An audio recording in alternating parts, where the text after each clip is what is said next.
चलयमुना उच्चल जलधितरंग तव शुभ नामे जागे तव शुभ आशीष मांगे गाहे तव जय गाथा जन गण मंगल भारत जय हे भारत भाग्य विधाता जय हे जय हे जय हे जय जय जय जय हे।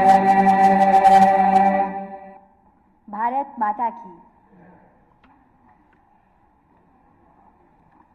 लोकतंत्र की भव्यता, संविधान की शक्ति और संसदीय परंपराओं की गरिमा, यही आधार है हमारे सशक्त लोकतंत्र का, जहां संवाद से समाधान निकलते हैं, जहां हर आवाज का सम्मान होता है। सुप्रभात। हरियाणा विधानसभा के इस गरिमामय प्रांगण में उपस्थित आप सभी माननीय विशिष्ट जनों और गणमान्य व्यक्तियों का मैं हार्दिक स्वागत करती हूं, अभिनंदन करती हूं। आज का ये शुभ अवसर orientation programme for members of Haryana Vidhan Sabha के नवनिर्वाचित सदस्यों एवं सभी सदस्यों के लिए प्रबोधन कार्यक्रम, जो parliamentary research and training institute of democracies pride के तत्वाधान में आयोजित किया गया है। ये कार्यक्रम हम सभी को संसदीय प्रक्रियाओं, विधायी व्यवस्थाओं और लोकतांत्रिक मूल्यों की गहराई से परिचित कराने का एक अनुपम अवसर प्रदान करेगा। तो आइए कार्यक्रम को शुभारंभ करते हैं। शुभम कुरुत्वम कल्याणम आरोग्यम धन संपदा शत्रु बुद्धि विनाशाय दीपः ज्योति नमोस्तुते। दीप से दीप जले तो ज्ञान का प्रकाश फैले। इसी भावना के साथ आप सभी माननीय विशिष्ट जनों से मेरा सादर अनुरोध, कृपया दीप प्रज्वलन कर इस कार्यक्रम का शुभारंभ करने की कृपा करें। मंचासीन माननीय सभी विशिष्ट जन एक साथ मिलकर दीप जलाएं तथा इस कार्यक्रम का शुभारंभ करें।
आइए इस दीप के साथ नए संकल्पों की ज्योत जलाएं, लोकतंत्र का मान बढ़ाएं, संविधान का हर अक्षर पढ़कर नई विधाओं को अपनाएं। और आइए अब प्रारंभ करें अतिथियों के सम्मान के साथ, उनके स्वागत के साथ, क्योंकि कहते हैं अतिथि देवो भवः। हमारे अतिथि हमारे लिए पूजनीय हैं, सम्माननीय हैं।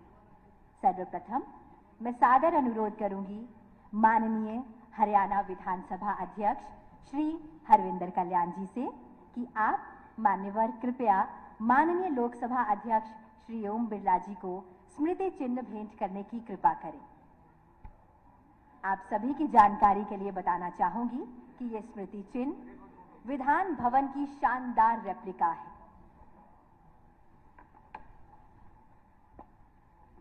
इसकी पिक्टोरियल रिप्रेजेंटेशन है, जिसे प्रसिद्ध आर्किटेक्ट ली कार्बुजर ने डिजाइन किया था।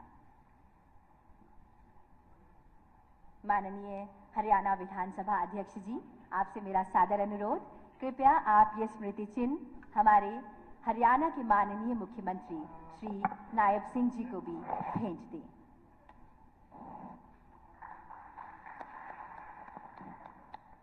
बहुत बहुत धन्यवाद मान्यवर। हमारे बीच मंचासीन है माननीय विधानसभा अध्यक्ष उत्तर प्रदेश श्री सतीश महाना जी। मान्यवर, आपका स्वागत है और आपसे मेरा हार्दिक अनुरोध है हरविंदर जी, आप कृपया उत्तर प्रदेश विधानसभा अध्यक्ष श्री सतीश जी को भी स्मृति चिन्ह भेंट करें। साथ ही मेरा सादर अनुरोध मान्यवर आपसे, हमारे बीच मौजूद हैं अशोक अरोड़ा जी, हमारे बीच मौजूद हैं श्री बीबी बत्रा जी। बीबी बत्रा जी, मान्यवर आपका बहुत बहुत स्वागत है। लीडर फ्रॉम ऑपोजिशन मान्यवर श्री बीबी बत्रा जी, मान्यवर का हार्दिक स्वागत, अभिनंदन। अब मैं सादर अनुरोध करूंगी हरियाणा विधानसभा के उपाध्यक्ष डॉक्टर कृष्ण लाल मिड्ढा जी आपसे कि आप माननीय लोकसभा अध्यक्ष श्री ओम बिरला जी को शॉल भेंट करें व उनका अभिनंदन करें।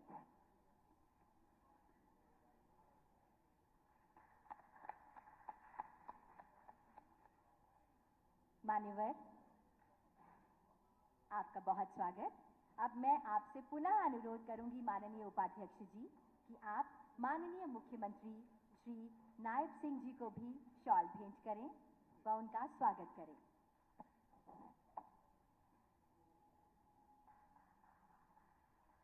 माननीय उपाध्यक्ष जी, आपसे सादर अनुरोध, हमारे बीच मौजूद उत्तर प्रदेश विधानसभा अध्यक्ष श्री सतीश महाना जी का भी स्वागत एवं अभिनंदन करें एवं उन्हें भेंट स्वरूप शॉल प्रदान करें।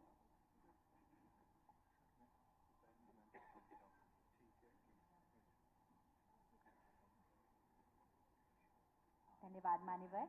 हमारे बीच माननीय विधायक बीबी बत्रा जी मौजूद हैं। आपसे सादर अनुरोध माननीय उपाध्यक्ष जी कि आप उन्हें भी शॉल भेंट करें व उनका सम्मान करें। यह सम्मान लोकतंत्र के प्रति हमारी आस्था का प्रतीक है। हम सभी माननीय अतिथियों का हृदय से अभिनंदन करते हैं। अब मैं सादर अनुरोध करती हूं हरियाणा विधानसभा के माननीय अध्यक्ष जी के सलाहकार श्री राम नारायण जी से कि आप इस कार्यक्रम के विषय में हम सभी को जानकारी प्रदान करें एवं इस कार्यक्रम के उद्देश्य से आप हम सभी को परिचित कराएं। माननीय श्री राम नारायण जी। सबसे बड़े लोकतंत्र की सर्वोच्च पंचायत के प्रथम सदन लोकसभा के माननीय अध्यक्ष माननीय मुख्यमंत्री जी हरियाणा, उत्तर प्रदेश व पंजाब के विधानसभा के माननीय अध्यक्ष, माननीय उपाध्यक्ष हरियाणा विधानसभा श्री बत्रा जी, माननीय मंत्रीगण, सदस्यगण व अधिकारीगण। अध्यक्ष महोदय, हम खुशकिस्मत हैं कि इस भवन में शासन तंत्र की दो शाखाओं के मुखियाओं के साथ माननीय अध्यक्ष लोकसभा श्री बिरला जी का सानिध्य प्राप्त है। आज व कल हमें संविधान निर्माताओं के सपने जन सेवा को पूरा करने का मार्गदर्शन मिल पाएगा। महोदय, इस भवन में आज लोकतंत्र के 3 स्तंभों के सौभाग्यशाली संविधान संचालक उपस्थित हैं। इस भवन को कई कारण से गौरव प्राप्त है। इसके प्रसिद्ध आर्किटेक्ट डी कारगुजर थे। दूसरे, तत्कालीन प्रधानमंत्री पंडित नेहरू जी ने इसको 3 अप्रैल 1958 को नींव रखी। तीसरे, अध्यक्ष महोदय, यहाँ एक छत के नीचे 2 राज्यों के 2 सदन रहते हैं। चौथे, जो विधानमंडल लाहौर से शिमला और वहाँ से चंडीगढ़ पहुँचा, उसकी बैठकें यहाँ के government higher secondary school sector 10 में हुई और उसके बाद सदन की पहली बैठक 6 मार्च 1961 को इस सदन में हुई। सेक्टर 10 का असेंबली हॉल आज भी सुरक्षित रखा हुआ है।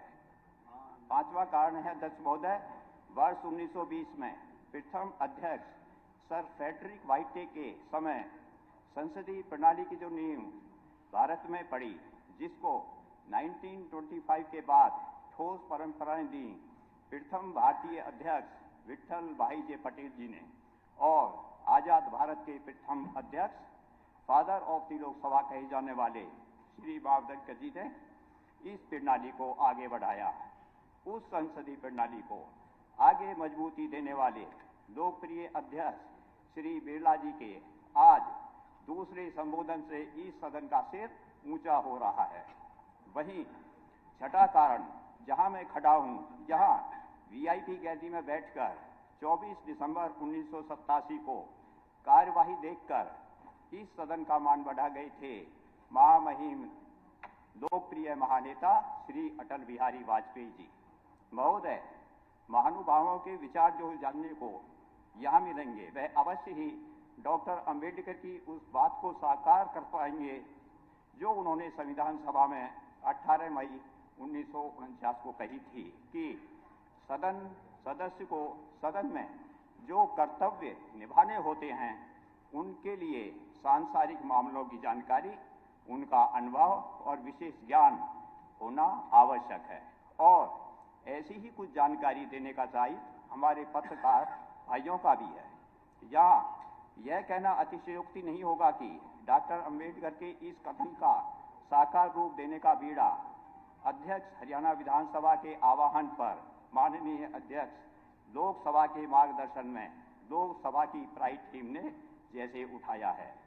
सरकार के बजट पर काम पर सदन व समितियों के माध्यम से पैनी नजर बनाए रखने, लोकहित का काम करने के उद्देश्य से ऐसे प्रोग्राम्स की जरूरत भी है, समय की मांग भी है और जनता की आवश्यकता भी है। हम आज ऐसे अवसर पर एकत्रित हुए हैं जब माननीय अध्यक्ष लोकसभा की उच्च कोटि की सोच इसी वर्ष 21 जनवरी को पटना में देखने को मिली, जहां भारतीय पीठासीन अधिकारियों के सम्मेलन में विधानमंडलों की कार्यप्रणाली को और अधिक सुदृढ़ बनाने का संकल्प लिया गया। हरियाणा विधानसभा के माननीय अध्यक्ष की इस प्रबोधन कार्यक्रम की पहल इन संकल्पों को पूरा करने की दिशा में एक कदम है, जो कई महीनों से बड़ी गंभीरता के साथ और गहनता के साथ इस पर काम भी कर रहे हैं। इससे मिलने वाला अनुभव डॉक्टर राजेंद्र प्रसाद की उस कल्पना को भी साकार कर पाएगा जो उन्होंने 26 नवंबर 1949 को संविधान सभा में की थी कि हम आशा करते हैं कि हमारे विधानमंडलों में ऐसे सदस्य होंगे जो वास्तविकता को समझेंगे और वस्तु स्थिति पर यथार्थ दृष्टिकोण से विचार करेंगे। महोदय, यहाँ मैं एक बात और रखना चाहता हूँ। विधानमंडलों के कर्मचारियों का दायित्व है कि वह सदस्यों की समस्या के समाधान व उनकी आशा को पूरा करने के लिए पूरे अनुभव व ज्ञान के साथ उन्हें तत्काल अधिकृत व सही राय दें।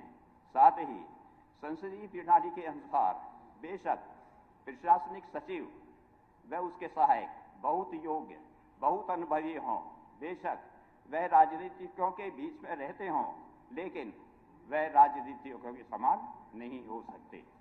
उनकी इस राजनीतिक सोच की कमी केवल अध्यक्ष महोदय या राजनेता ही कर सकते हैं।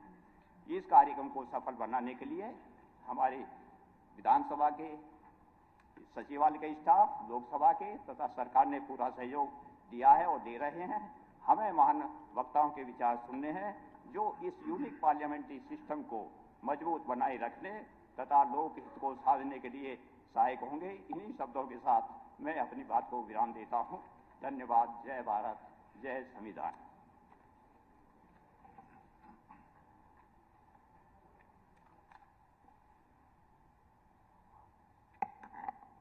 बहुत बहुत धन्यवाद श्री रामनारायण जी। अब मेरा सादर अनुरोध हरियाणा विधानसभा के माननीय अध्यक्ष श्री हरविंदर कल्याण जी से कि मान्यवर आप कृपया स्वागत भाषण प्रस्तुत करें। 15वीं विधानसभा के सभी माननीय सदस्यगणों के लिए आयोजित इस 2 दिवसीय प्रबोधन कार्यक्रम में मंच पर उपस्थित आज के हमारे मुख्य अतिथि और लोकसभा के माननीय स्पीकर श्री ओम बिरला जी, हमारे प्रदेश के माननीय मुख्यमंत्री श्री नायब सिंह जी, उत्तर प्रदेश के विधानसभा अध्यक्ष श्री सतीश महाना जी, हमारे विधानसभा के उपाध्यक्ष श्री कृष्ण मिड्डा जी, हमारे सीनियर सदस्य बीबी बत्रा जी, आए हुए सभी महानुभाव, सीनियर सभी सदस्यगण, प्राइड की पूरी टीम और विधानसभा के सभी सम्मानित सदस्यगण, आज का ये कार्यक्रम वास्तव में एक बहुत ही महत्वपूर्ण कार्यक्रम है और हम सब के लिए ये हर्ष का विषय है कि आज सभी माननीय सदस्यगणों के लिए लोकसभा की प्राइड संस्था के द्वारा जो इस ट्रेनिंग वर्कशॉप का आयोजन किया जा रहा है, निश्चित रूप से इससे हम सभी सदस्यगणों को बहुत लाभ होगा। इसके लिए मैं माननीय लोकसभा अध्यक्ष श्री ओम बिरला जी का बहुत बहुत आभार व्यक्त करता हूं, जिनके नेतृत्व में आज पूरे देश के अंदर किस प्रकार से विधायी संस्थाएं मजबूत हों, किस प्रकार से विधायिका और प्रभावी हो, ये एक ऐसा अभियान चला हुआ है जो निश्चित रूप से बहुत सराहनीय है। हम ट्रेनिंग के महत्व को समझते हैं। मुझे लगता है कि कोई भी व्यक्ति, चाहे वो किसी भी क्षेत्र से हो, किसी भी आयु से हो और किसी भी स्तर, जब तक वो सही तरीके से ट्रेंड ना हो, अपने कार्य में पूरे तरीके से निपुण ना हो, मुझे लगता है कि कहीं ना कहीं जो परिणाम आने चाहिए उसमें कमी रहती है।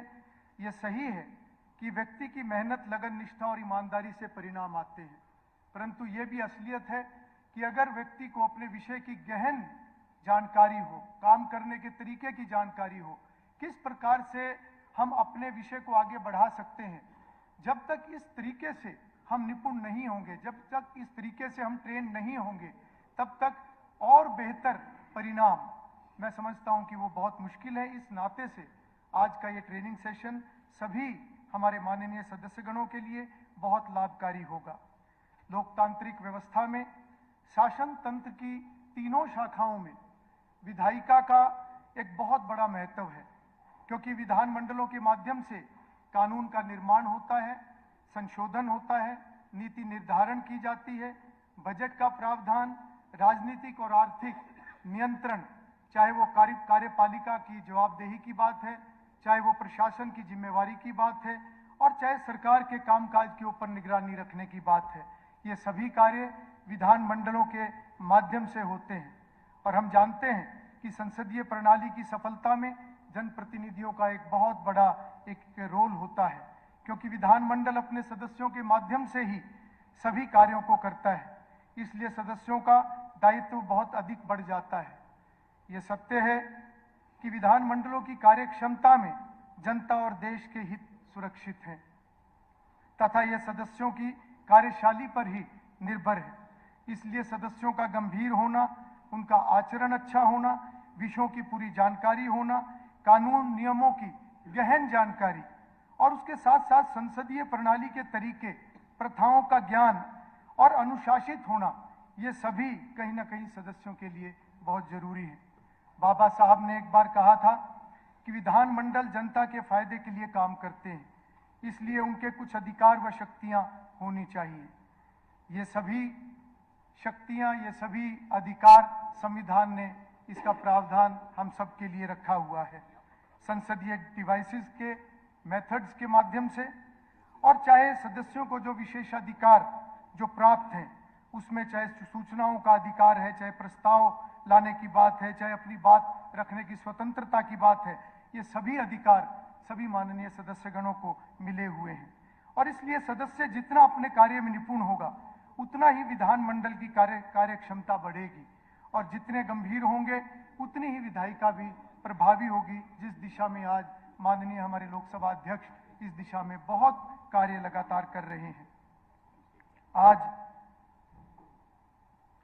मैं इस बात को भी जरूर कहना चाहूंगा कि सदस्यों के विधायी कार्यों में सहायता के लिए विधानसभा का सचिवालय हमेशा रहता है और उस नाते से अगर हम देखें तो जितने भी हमारे अधिकारी कर्मचारी हैं उनको संविधान की पूरी जानकारी, कानून नियमों की जानकारी, प्रथाओं की जानकारी पूरी होनी चाहिए ताकि वो समय आने पर अपने माननीय सदस्यगणों को सही मार्गदर्शन कर सकें, सही जानकारी उनको दे सकें। मैं आभार व्यक्त करूंगा माननीय अध्यक्ष महोदय का कि जिनके आशीर्वाद से पिछले माह 2 दिनों का एक ट्रेनिंग कैंप हरियाणा विधानसभा के सभी अधिकारियों और कर्मचारियों के लिए आयोजित किया गया था, जिससे निश्चित रूप से हमारी विधानसभा की टीम को बहुत लाभ हुआ है। और इस प्रकार के ट्रेनिंग कार्यक्रम हम आने वाले समय में भी लोकसभा के सहयोग से और हरियाणा की जो एक हिप्पा जो हमारी संस्था है उसके माध्यम से हम इन सभी को जारी रखेंगे। आज मैं सभी सदस्यगणों को ये जरूर कहना चाहूंगा क्योंकि विधायक एक बहुत लंबे सामाजिक और राजनीतिक संघर्ष के बाद जनप्रतिनिधि बनता है और ये सही है कि इतने लंबे संघर्ष के बाद न केवल एक व्यवहारिक ज्ञान बल्कि अनुभव का एक खजाना, एक भंडार हर सदस्य, हर जनप्रतिनिधि के साथ होता है। इसलिए जनप्रतिनिधियों को एक बात का ध्यान जरूर हमें रखना चाहिए क्योंकि जब हम संघर्ष करते हैं अलग अलग विचारधाराओं से जुड़कर, उस समय में हम एक नेता के रोल में तो होते हैं, परंतु जनप्रतिनिधि बनने के बाद हमारा दायित्व, हमारा रोल बिल्कुल बदल जाता है। एक बड़े रोल में हम आते हैं और उस समय हमारी एक ही विचारधारा, चाहे वो राष्ट्र निर्माण है, चाहे प्रदेश की प्रगति है, या लोगों की भलाई है, उस नाते से हमें उस सोच से आगे बढ़ना चाहिए जिसके लिए नेता से एक अच्छा लेजिस्लेटर हम कैसे बन सकें। और उसके लिए जरूरी है कि विधायी कार्यों की बारीकी से हमें पूरी जानकारी, सभी तरीके उनको जानना, उनको समझना और उनको सीखना, ये सभी कार्य हम सब के लिए बहुत जरूरी है। आज मैं माननीय अध्यक्ष महोदय का उन्हें स्वागत करते हुए उनके बारे में इतना जरूर बताऊंगा कि जब से उन्होंने लोकसभा अध्यक्ष का दायित्व संभाला है तब से लगातार उन्होंने ये चिंता की है कि विधायिका ज्यादा प्रभावी कैसे हो और उस नाते से जिस मिसेस ने कहा अच्छी वाली छुरी अमेज़न से ऑर्डर कर दो, पर छुरी बिल्कुल सिर्फ मोबाइल ही नहीं, अमेज़न से बिना संकोच सब कुछ ले सकते हैं क्योंकि यहाँ मिले डिटेल डिस्क्रिप्शंस और हजारों वेरीफाइड रिव्यूज। संकोच को मुस्कान में बदलना हम जानते हैं, तभी तो है अमेज़न हर मुस्कान की अपनी दुकान। और वहां पर जो प्रस्ताव पारित हुए जिसकी जानकारी अध्यक्ष महोदय देंगे, उसके अंदर भी प्रमुखता से इस विषय को उन्होंने रखा था। उनके सभी ये प्रयास वास्तव में प्रशंसनीय है और बहुत ही सराहनीय है। आज मैं अध्यक्ष महोदय को ये विश्वास दिलाता हूं कि हमारी 15वीं विधानसभा के अंदर 40 सदस्य नए चुनकर आए हैं। महिला सदस्यों की संख्या भी इस बार बढ़ी है और मुझे खुशी है ये बताते हुए कि सभी माननीय सदस्य बहुत सक्रिय हैं। पिछले दिनों में जब 5 दिनों का एक सेशन उसका आयोजन हुआ था तो सभी सदस्यों ने उसके अंदर भाग लिया, सभी ने अपनी बात रखी और जो नए सदस्य चुनकर आए हैं विशेष रूप से मैं उनकी प्रशंसा करना चाहूंगा क्योंकि उन्होंने बहुत बढ़ चढ़कर विधायी कार्यों के अंदर हिस्सा लेने का काम किया। निश्चित रूप से हमें इन सभी विषयों को आगे बढ़ाना है और चाहे वो आने वाले समय में हमारी विधायी संस्थाओं को मजबूत करने की दिशा में सम्मेलनों का आयोजन करने का, जिस प्रकार से अध्यक्ष जी का एक प्रस्ताव उन्होंने वहां पर रखा था, उसको भी हम आगे बढ़ाने का काम करेंगे। चाहे वो स्टूडेंट्स की बात है, चाहे वो हमारी पंचायती राज संस्थाओं की बात है, चाहे वो हमारी नगरीय जितनी हमारी सरकारें हैं उनके प्रतिनिधियों की बात है और चाहे उसमें महिलाओं की बात है। ऐसे सभी सम्मेलनों का आयोजन हम आने वाले दिनों के अंदर हम करेंगे। और मैं पिछले दिनों में उत्तर प्रदेश की विधानसभा में गया था। मैं जिक्र करना चाहूंगा, सतीश महाना जी यहाँ पर बैठे हैं, माननीय अध्यक्ष उत्तर प्रदेश विधानसभा के। उनका जो एक काम मैंने वहां पर उनकी वर्किंग जो देखी है और उसमें विशेष रूप से मैं उल्लेख करना चाहूंगा जो समूहों की बैठक वहां पर विधायकों की होती है, सदस्यों की होती है, उसके अंदर चाहे वो उम्र के हिसाब से है, चाहे उनके प्रोफेशन के हिसाब से है, अलग अलग समूहों की बैठकें और उसमें चर्चा करके अलग अलग विषयों पर निष्कर्ष निकालना। निश्चित रूप से हम इस दिशा में हरियाणा विधानसभा को भी हम आगे बढ़ाने का काम करेंगे।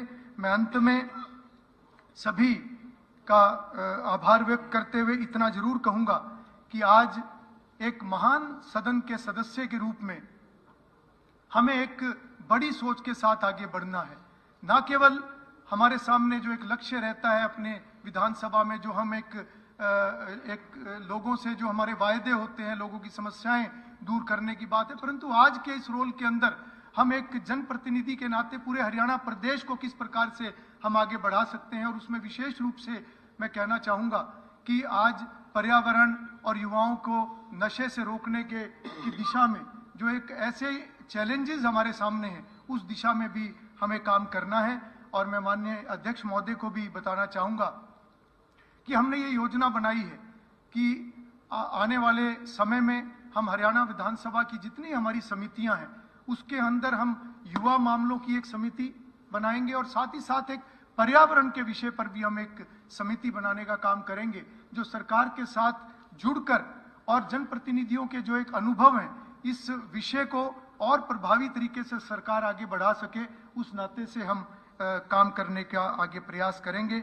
मैं डॉक्टर राजेंद्र प्रसाद जी की उस बात को रखते हुए अपनी बात को समाप्त करूंगा। उन्होंने कहा था कि वो लोग भाग्यशाली होंगे जिन्हें संविधान संचालन करने का अवसर मिलेगा। ये सभी हम सभी एक उस नाते से एक बहुत ही भाग्यशाली लोग यहाँ पर हैं और आने वाले समय में जो एक संकल्प 2047 में विकसित भारत बनाने का है, उस सब के अंदर हम अपनी सहभागिता सुनिश्चित करें।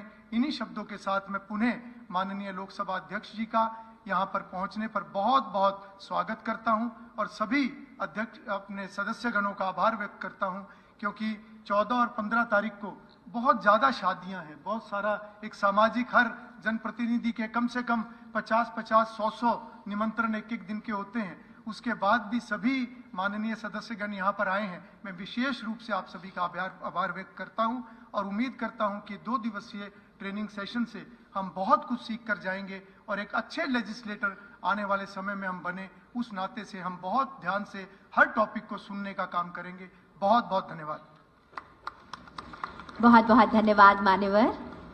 अब मेरा सादर अनुरोध लीडर फ्रॉम ऑपोजिशन माननीय श्री बीबी बत्रा जी से कि आप सभा को संबोधित करने की कृपा करें। Most honorable, most respected icon of the Indian politics, Honorable Speaker of the Lok Sabha, Shri Om Birla ji, Honorable Chief Minister Shri Raib Singh ji, always a smiling face, our Speaker, Honorable Speaker, he has put such a dedication to the post of the Speaker and जब से इन्होंने अपना charge संभाला है, बहुत ही सम्मानित, बहुत ही आदरणीय श्री हरविंदर कल्याण जी, हमारे डिप्टी स्पीकर श्री कृष्णलाल मिड्डा जी, हमारे मेहमान आए हुए और एक बहुत बड़े प्रांत के, एक बहुत बड़ी स्टेट के स्पीकर अध्यक्ष, विधानसभा अध्यक्ष श्री सतीश महाना जी, हमारे मध्य में हमारे बहुत ही माननीय आदरणीय एक्स स्पीकर श्री ज्ञानचंद गुप्ता जी और honourable ministers, honourable MLAs and all the learned officers present here and my dear friends from the press gallery. I have been given a 10 minutes time to finish my speech, and firstly on this occasion, so far as training is concerned, that will be given by the Pride of the Parliament, Pride Institute of Parliament. But on this occasion, I especially want to just mention few parliamentary practices and name of the great parliamentarian also. We remember Shri G.V. Mavlankar, who was the first Speaker of the Lok Sabha. In the history of the Parliament and parliamentary democracy, name of Shri G.V. Dr. Ganesh Vasudev Mavlankar, called with affection Dada Sahab, and shall be remembered with great respect. He was the first Speaker of the Lok Sabha, and he could be role model for all the speakers of all the democracies in India even and even in the world.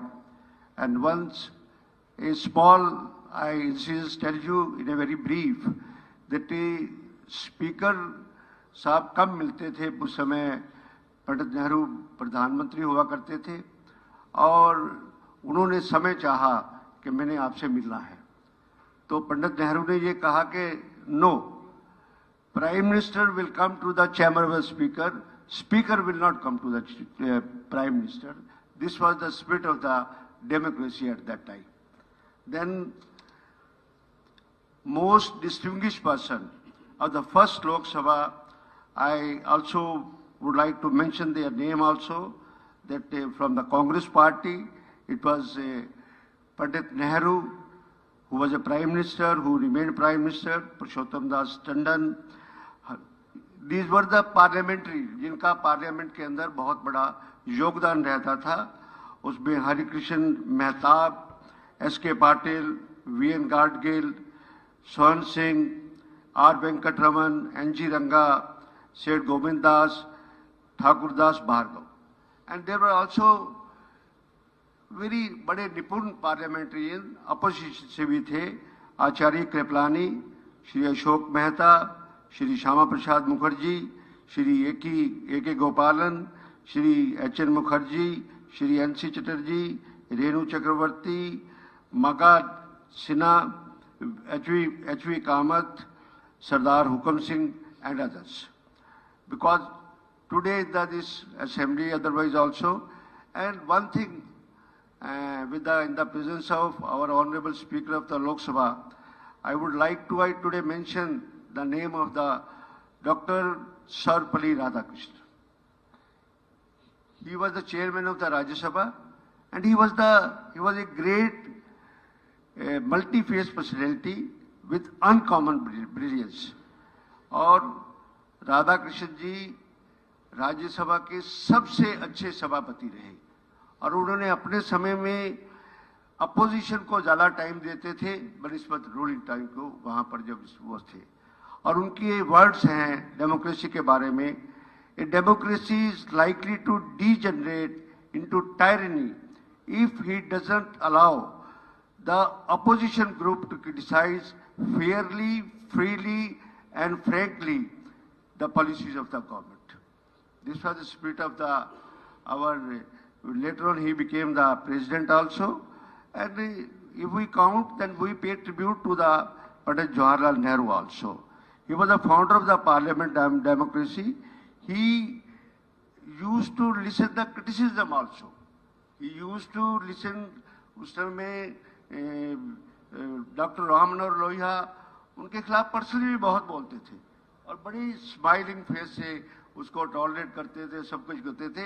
और यहाँ तक कहते थे कि जितने एक आदमी आपकी लिविंग स्टाइल पे भी कटाक्ष करते थे और साथ में उनके पंडित नेहरू के जो उनके डॉग रखे हुए थे उनके खर्चे के बारे में भी कटाक्ष पार्लियामेंट में क्या करते थे. पर नेहरू जी उसको बड़े आराम से बड़े उसमें सुनते थे. And we have a great leader also in our Indian parliamentary system, and that name is Shri Atal Bihari Vajpayee. A man, true statesman, we can say him. And some unsparing remarks were made by Vajpayee ji against Nehru ji. But Nehru ji took it sportingly, and the evening, some tea session of the parliament was there, and Nehru ji especially went to the Vajpayee ji, उनके साथ बैठे. जब hat trick निकाले हम तो शाबाशी में सुनने मिलता है वाह भाई वाह. Mention also the name of the Dr. Ram Manohar Lohia also, and he was a a Marwadi businessman from UP, educated in UP, Bombay, Calcutta, took doctorate from Berlin and founder of the Socialist Party 1933. But there are many instances of the मजाक के बड़े क्षण, बड़ी आपस में tolerance सब कुछ होती थी, पर मैं उसका बोलूँगा तो वो थोड़ा लंबा हो जाएगा, उस बात के लिए मेरी स्पीच से लंबा हो जाएगा और मैं टाइम थोड़ा एक्सीड कर जाऊँगा उस बात के लिए। पर उनके बहुत सारे किस्से हैं। उनके एक बार हमारे ऑनरेबल स्पीकर लोकसभा भी बैठे हैं कि एक बार उन्होंने तारकिशोर सिन्हा के साथ भी कोई मजाक किया था, जो पार्लियामेंट का एक बड़े लंबे टाइम से वो बना उसका, पर उसकी डिटेल में मैं आज समय ज़्यादा लग जाएगा उस पर। और सबसे बड़ी बात, मैं आज बहुत ही विनम्रता से हमारे यहाँ पर ऑनरेबल स्पीकर श्री ओम बिरला जी का यहाँ पर अपोजिशन बेंचेस की तरफ से आपका स्वागत करता हूँ, सभी एमएलएस की तरफ से स्वागत करता हूँ। पार्लियामेंट सिस्टम में आप बहुत मजबूती ला रहे हैं, हम आपको रोज टीवी के ऊपर देखते हैं और उस टीवी में आज के सिनेरियो के अंदर भी उस लोकसभा को संभाल के रखना आसान काम नहीं है, बहुत कठिन काम है इस बात के लिए। और उसके बाद एक और बात जरूर है कि जैसे डॉक्टर गणेश वासुदेव मावलंकर कम बोलते थे पार्लियामेंट के अंदर एक्सेप्ट डिसिप्लिन, वैसे भी हमारे ऑनरेबल स्पीकर भी लोकसभा में कम बोलते हैं उस बात के लिए, पर है कि वहाँ पर डिसिप्लिन मेंटेन करने के लिए तो कई बार शक्ति भी करनी पड़ती है और कई बार अपना वो सब कुछ करना पड़ता है इस बात के लिए। इन्हीं के साथ में मैं हमारे से प्रीडिसेसर स्पीकर रहे श्री ज्ञानचंद गुप्ता जी, वो यहाँ पर बैठे हैं। मैं उनकी निश्चित रूप से उनकी तारीफ करूँगा कि उन्होंने अपने समय में बहुत सारे चेंजेस लाए और शुरू से हमारे अब प्रेजेंट स्पीकर हैं, ये भी काफ़ी वर्कआउट करके और सिस्टम को और सुचारू रूप से करने की कोशिश कर रहे हैं। पर many new things have been introduced by Shri Gyanchand Gupta when he was speaker of here, so far as question hour is lottery से क्वेरी सिस्टम, सबको मौका देना, 0 आवर जो प्रचलित नहीं था वो उसको देना, तो उन्होंने पार्लियामेंट्री सिस्टम को मजबूत किया।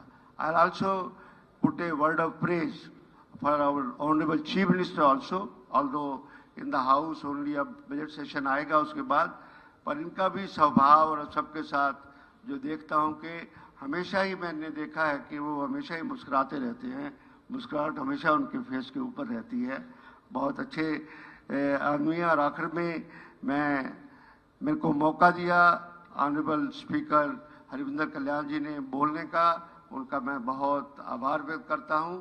और साथ में मेरे को विजन उनका एक नए विजन के साथ इस असेंबली को चलाएंगे, एक नई दिशा देंगे और सबसे बड़ी बात यह है कि अपोजिशन को भी पूरा मौका देंगे बोलने का। इस बात के लिए मैं आपसे अनुरोध करूंगा।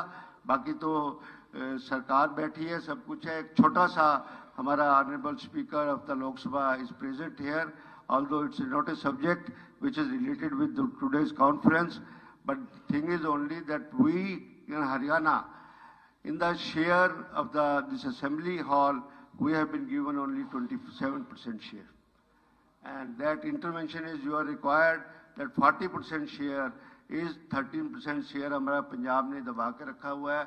अब तो हरियाणा में भी बीजेपी की सरकार है और सेंटर में भी बीजेपी की सरकार है, तो नेचुरली थोड़ा सा अमित शाह जी हमारे जो होम मिनिस्टर हैं उनको इंटरव्यू करके बाकी नई विधानसभा बनेगी तब तो और बात है, पर कम से कम हमारे 13% जो हिस्सा हमारा है पंजाब का वो ज़रूर मिलना चाहिए, क्योंकि हमें कठिनाई होती है, हमारे मंत्रियों के चैम्बर्स नहीं हैं, अपोजिशन लीडर का चैम्बर से वो नहीं है। इन्हीं शब्दों के साथ मेरे कुछ कहने में कोई गलती होगी हो, किसी की भावनाओं को कोई ऐसा हुआ, उसके लिए मैं क्षमा चाहता हूं। और स्पीकर साहब ने मुझे बोलने का मौका दिया और साथ में किसी व्यवस्थाओं के कारण श्री हुड्डा जी नहीं आ सके, उसके लिए मैं क्षमा मांगता हूं। धन्यवाद। जय हिंद। बहुत बहुत धन्यवाद मान्यवर।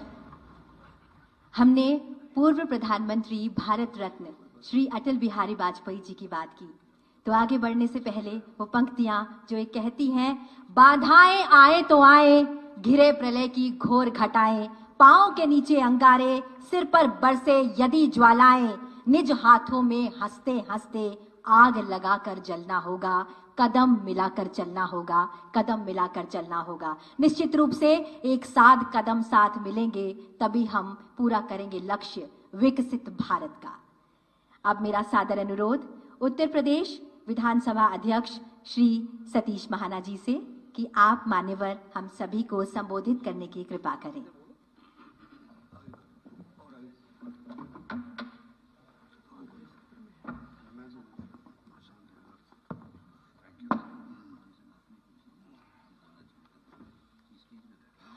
हरियाणा विधानसभा के आज इस प्रबोधन कार्यक्रम के अवसर पर हम सबको अपना मार्गदर्शन देने के लिए आए। विधायी संस्थाओं की गरिमा के लिए जिन्होंने सदैव काम किया है, विधायिका का सम्मान कैसे बढ़े जिसकी चिंता उनको सदैव रहती है, ऐसे हम सब के लिए बहुत ही आदरणीय लोकसभा के सम्मानित अध्यक्ष आदरणीय श्री ओम बिरला जी, हरियाणा के माननीय मुख्यमंत्री जिन्होंने इस चुनाव के पहले थोड़े ही समय में अपना कर्तव्य हरियाणा में दिखाया और अब नए जिम्मेवारी के साथ उपस्थित माननीय मुख्यमंत्री आदरणीय श्री नायब सिंह जी, माननीय विधानसभा अध्यक्ष हरियाणा, अभी उत्तर प्रदेश में आए थे तो मैंने कहा हमारे smart speaker honourable Shri Harvinder Kalyan ji, हमारे डिप्टी स्पीकर आदरणीय श्री कृष्ण लाल जी जो एमएलए थे तब यूपी असेंबली को देखने आए थे, तो उसके बाद जब डिप्टी स्पीकर हो गए फिर मैं इनको इनवाइट करता हूं कि फिर आए। ऑनरेबल श्री बीवी बत्रा साहब, आपके साथ एक बार पहले भी मेरा इंटरेक्शन हुआ था मुंबई में, आज उनके साथ मंच शेयर करके मुझे प्रसन्नता हो रही है। मेरे बड़े भाई और जिनको मैं बड़े भाई का सम्मान देता हूं, हरियाणा विधानसभा के पूर्व अध्यक्ष आदरणीय श्री ज्ञानचंद जी गुप्ता, उपस्थित सभी हमारे सम्मानित मंत्रीगण, विधायकगण, भाई और बहनों, मेरा सेशन तो 2 बजे से था लेकिन अभी मुझे कहा कि आप 2 मिनट बोल दो, तो 2 मिनट बोलना महापुरुषों के बीच में जरा कठिन होता है, क्योंकि जो जनता से भी चुन कर आते हैं वो महापुरुष ही होते हैं। तो लेकिन मैं इस बात को कहना चाहता हूं कि हम सब लोग सौभाग्यशाली हैं कि जनता की सेवा करने का हम सब लोगों को अवसर मिला। किसी भी राज्य के विधानसभा का सदस्य होना, देश की लोकसभा का सदस्य होना अपने आप में गौरव की बात होती है। हमारा सम्मान, हमारा आदर, हमारी जिम्मेवारी इस संस्था के सदस्य होने के नाते से है, तो इंस्टीट्यूशंस के नाते से हमारा सम्मान है। कभी कभी मैं इस बात को बड़े प्रभावी बात ढंग से कहता हूं कि हम सबका सम्मान जिसके नाते से हमारे को उसके सम्मान और उसकी गरिमा की चिंता करनी चाहिए। इंस्टीट्यूशंस रहेंगी तो हमारा सम्मान रहेगा। मोस्ट ऑफ द टाइम्स हम कभी कभी अपने लिए अपनी कुछ ऐसी बात कर देते हैं जिससे कहीं ना कहीं इंस्टीट्यूशंस के ऊपर प्रश्नवाचक चिन्ह लगते हैं। तो सबसे महत्वपूर्ण बात यह है कि हमारी जिम्मेवारी है, अटमोस्ट रिस्पॉन्सिबिलिटी है कि हम इंस्टीट्यूशंस की गरिमा और उनके सम्मान को ध्यान में रखते हुए अपना आचरण व्यवहार जनता के हित में करें। एक छोटा सा एग्जाम्पल देना चाहता हूं। उत्तर प्रदेश विधानसभा का था, जिसमें मैं काफी टाइम पहले की बात है, मैं I was in opposition eight that time, तो कुछ एक राजनीतिक दल के, मैं किसी राजनीतिक दल का भी नाम नहीं लूंगा और किसी माननीय सदस्य का भी नाम नहीं लूंगा, सर एग्जाम्पल के लिए मैं बता रहा हूं। तो किसी बात को लेके उन्होंने अपने ऊपर के कपड़े उतार दिए, शर्ट उन्होंने उतार दी, तो 2 माननीय सदस्यों ने अपनी शर्ट उतारी, लेकिन समाज में हमारे पास 403 सदस्य हैं विधानसभा के, समाज में 403 माननीय विधायकों के कपड़े उतर गए। उतारे 2 ने, लेकिन सबके कपड़े उतर गए। तो कभी कभी हमारा आचरण, हमारा व्यवहार किस प्रकार से हो कि मेरे वजह से बाकी पूरे सदन के सदस्यों के सदन की गरिमा तो नहीं गिर रही, इसका हमको सबसे महत्वपूर्ण, सबसे पहला ध्यान रखना पड़ेगा। विधायक बनकर आते हैं, मैं इस बात को कहना चाहता हूं कि विधायक हमारे को जनता ने क्यों चुना, जनता किस लिए हमारे को चुनती है? इसलिए चुनती है क्या कि जिस समय हम चुन जाएंगे तो हम अपना प्रभाव बढ़ाएंगे, हम अपना बैंक बैलेंस बढ़ाएंगे, हमारी नक्शेबाजी बढ़ेगी। मैंने सुना है कि कई स्थानों के ऊपर तो ऐसे चलता है, जब कोई विधायक या मंत्री चलते हैं तो आगे पीछे से लोग हट जाते हैं, जनता इसलिए हमारे को चुनती है कि जब हम चलें तो वो हट जाएं। जनता इसलिए हमारे को चुनती है कि हमारे साथ मिलकर कदम से कदम बढ़ाकर प्रदेश के इंटरेस्ट में बात करें। ये बहुत महत्वपूर्ण बात है। मैं जिस समय मेरा सेशन होगा उस समय मैं विस्तार से अपनी चर्चा करूंगा और इस बात को कहना चाहता हूं कि सीखने के लिए, प्रबोधन के लिए हमेशा, if any time you get the opportunity to learn anything, हमेशा उसको सीखना चाहिए। और अब नई टेक्नोलॉजी है, नए विषय हैं, नए प्रकार की विधानसभाएं चलती हैं। अब आज से जिस समय देश आज़ाद हुआ था तब और आज में हमारी नियमावली 1958 की थी उत्तर प्रदेश असेंबली की। तो 1958 की जो ज़रूरतें थी, 1958 का जिस प्रकार का इंफ्रास्ट्रक्चर था, जिस प्रकार की सोच थी, तब और आज में फ़र्क है। तो मैंने 2023 में माननीय अध्यक्ष लोकसभा जी के मार्गनिर्देशन में आपसे बात करके आपसे निर्देशन में मेरे विधानसभा की नियमावली बदली। तो जब अब नियमावली बदली है तो नए प्रकार से हमारे को रोज कुछ सीखना पड़ेगा। अब नई टेक्नोलॉजी की बात करते हैं, एआई की बात करते हैं। अब एआई के बारे में जिस समय सेशन होगा उस सेशन में विस्तार से चर्चा करेंगे। तो इसीलिए मैं इस बात को कहना चाहता हूँ कि it is not only for the new members those who have been elected first time to the assembly and they have to be here. हम सबको एक दूसरे से सीखने को मिलता है, सबको एक दूसरे से सीखने को मिलता है। कभी कभी हम सोचते हैं जब सारे सदस्य यहाँ पर बैठे हैं, मैं एक थोड़ा सा मतलब लाइट वेन में अपनी बात कहकर मैं अपनी बात को विराम दूंगा कि जो मंच के ऊपर लोग होते हैं ना, तो सामने लोग बैठे होते हैं तो वो कहते हैं अरे इनको क्या मालूम, हमें क्या बताएंगे। और मंच वाला कहता है कि अरे इनको क्या पता, मैं ही तो सब कुछ बता के जाऊंगा। तो एक छोटा सा उसमें एक कहानी थी, वो डॉल्फिन्स की हम सब ने कहानी सुनी है। तो हम सब लोगों को डॉल्फिन्स के बारे में मालूम है, आजकल डॉल्फिन्स बड़े टीवी पे देखते हैं। We have travelled across the world most of us. तो एक डॉल्फिन को ट्रेन करने के लिए ट्रेनर था, तो he used to throw the ring, और जब वो रिंग फेंकता था तो डॉल्फिन एक साइड से दूसरे साइड पे जंप करती। तो डॉल्फिन एक साइड से दूसरे साइड पे जंप करती, तो उसको ट्रेनिंग के लिए, और ट्रेनिंग अब उसको शो चलता था।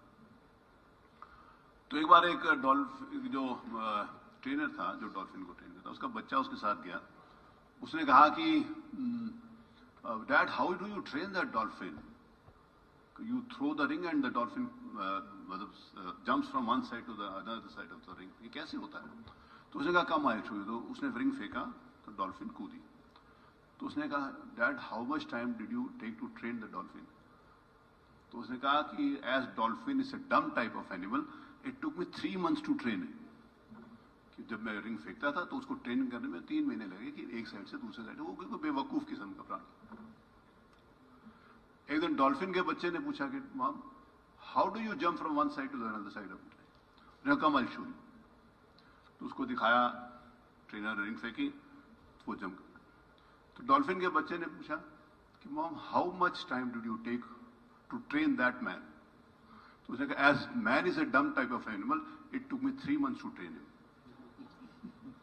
कि जब मैं कूदूं तब वो फेंके, ये कहा जब मैं फेंकूं तब वो कूदे।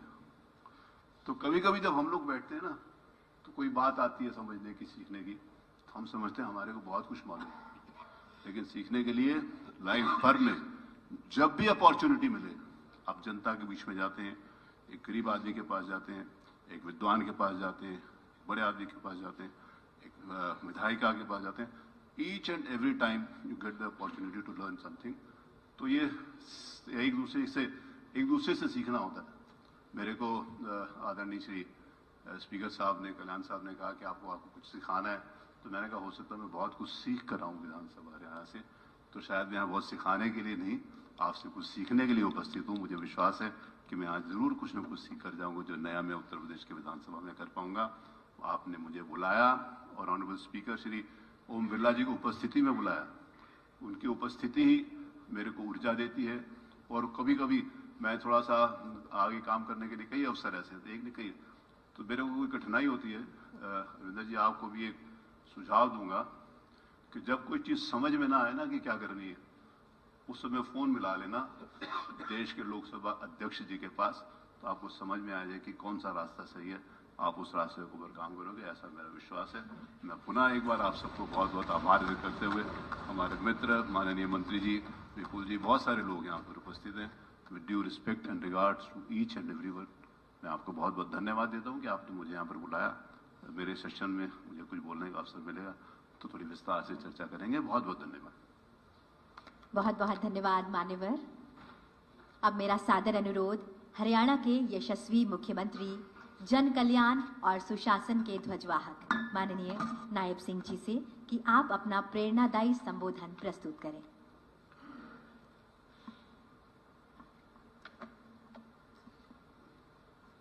आज हम सब के लिए ये बहुत ही गौरव और गर्व का दिन है कि भारत की लोकतंत्र के उस मंदिर के माननीय अध्यक्ष ओम बिरला जी आज हरियाणा विधानसभा के सभी माननीय सदस्यों के इस प्रबोधन कार्यक्रम में हम सब का मार्गदर्शन करने के लिए उपस्थित हुए हैं। मैं इस हरियाणा की पवित्र भूमि और हरियाणा के सभी महानुभाव की तरफ से आदरणीय ओम बिरला जी का बहुत बहुत धन्यवाद करता हूं, इनका स्वागत करता हूं। इनके साथ ही हमारे हरियाणा विधानसभा के माननीय अध्यक्ष हरविंदर कल्याण जी, हमारे डिप्टी स्पीकर हरियाणा विधानसभा कृष्णलाल मीणा जी और हमारे पड़ोस के राज्य जिनसे हमें भी बहुत कुछ सीखने को मिलता है, बड़े राज्य के विधानसभा के माननीय अध्यक्ष श्री सतीश महाना जी और हमारे leader of opposition Bharat Bhushan Batra ji, वरिष्ठ हमारे विधायक हैं हरियाणा विधानसभा के, और हमारे पूर्व में विधानसभा के माननीय अध्यक्ष रहे आदरणीय ज्ञानचंद गुप्ता जी, और उपस्थित सभी महानुभाव, मैं बधाई देना चाहूँगा हरियाणा विधानसभा के माननीय अध्यक्ष हरविंदर कल्याण जी को कि जिन्होंने 2 दिन का ये ओरिएंटेशन कैंप जो प्रबोधन कार्यक्रम रखा है, और इस 2 दिन के कार्यक्रम से हमें विधायी कार्यों में जो गति कैसे आए, हमारा हरियाणा कैसे आगे बढ़े, उसको बहुत कुछ सीखने और जानने का अवसर मिलेगा। मैं श्री ओम बिरला जी जो हमारा मार्गदर्शन करने के लिए उपस्थित हैं, मैं उनका पुनः बहुत बहुत स्वागत भी करता हूं, उनका यहाँ पर धन्यवाद भी करता हूं कि हमें बहुत टिप्स उनसे आज मिलने वाले हैं। यह कार्यक्रम एक अवसर भी है कि हमें अपने संविधान, संसदीय परंपराओं और विधायी दायित्वों को बेहतर हम समझ सकें, उसके लिए हमें यह अवसर मिला है। विधायी का लोकतंत्र का एक मजबूत स्तंभ है और हम सभी का कर्तव्य है कि इसे और अधिक सशक्त हम सब मिलकर के बनाएं। हमारी भूमिका केवल कानून बनाने तक ही सीमित नहीं है, हमें अपने क्षेत्र के नागरिकों की आवाज़ को भी बुलंद करने और उनकी समस्याओं के समाधान के लिए भी प्रभावी प्रयास करने की जरूरत है।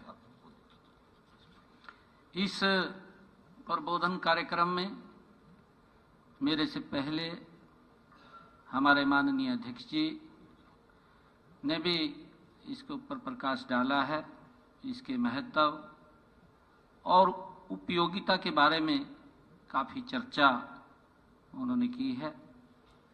हमारे वरिष्ठ विधायक हरियाणा के और काफ़ी हम सब इसमें व्यवहारिक ज्ञान से भरे अनुभव साझा यहाँ करेंगे, जिससे कि हम सबको उसका एक बड़ा लाभ वो मिलने वाला है। कुल मिलाकर के यह स्वस्थ लोकतांत्रिक परंपराओं को जानने और उनको आगे बढ़ाने का संकल्प लेने का यह मंच है।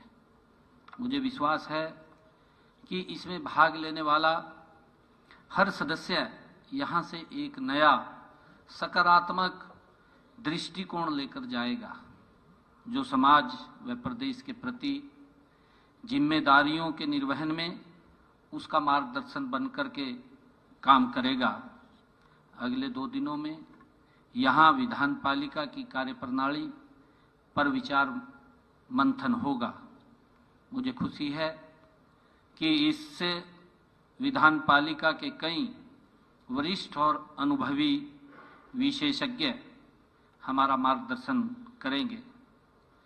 इनमें राज्यसभा के माननीय उपाध्यक्ष श्री हरिवंश जी सहित पंजाब, उत्तर प्रदेश, हिमाचल विधानसभाओं के अध्यक्ष, कई जाने माने सांसद इसमें शामिल होंगे। माननीय विधायकगण, आप सभी को जनता ने एक बहुत बड़ा जिम्मेवारी सौंपकर इस पवित्र सदन में हम सबको भेजा है। मैं यह बात सबको पूरी तरह स्पष्ट करना चाहता हूं कि हम भिन्न पार्टियों और मतों के होते हुए भी केवल हरियाणा प्रदेश और उसकी जनता के प्रतिनिधि हैं। इसीलिए इस सदन में प्रवेश करते ही हमारी निष्ठा इसे चलाने और इसकी गरिमा को बनाए रखने तथा इसके गौरव को बढ़ाने के प्रति होनी चाहिए। हमारा अभिप्राय कि सदन को सुचारू ढंग से चलाने की जिम्मेवारी व कर्तव्य हम सब महानुभाव का है। जैसा कि माननीय लोकसभा अध्यक्ष ने अपना कार्यभार जब संभाला था, उसके उपरांत आदरणीय ओम बिरला जी ने कहा था, उनके ही शब्द हैं, आज हमारे बीच में उपस्थित हैं, कि अलग अलग विचारधारा के कारण सदन बाधित होता है, लेकिन जब देश और समाज का सवाल आता है तो सभी को एकजुट और एक साथ होना चाहिए।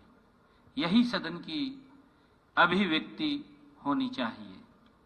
आदरणीय प्रधानमंत्री जी ने भी कहा था कि मैं समझता हूं कि हमने मिल करके सदन को चलाना है, सदन को आगे बढ़ाना है, देश को आगे बढ़ाना है।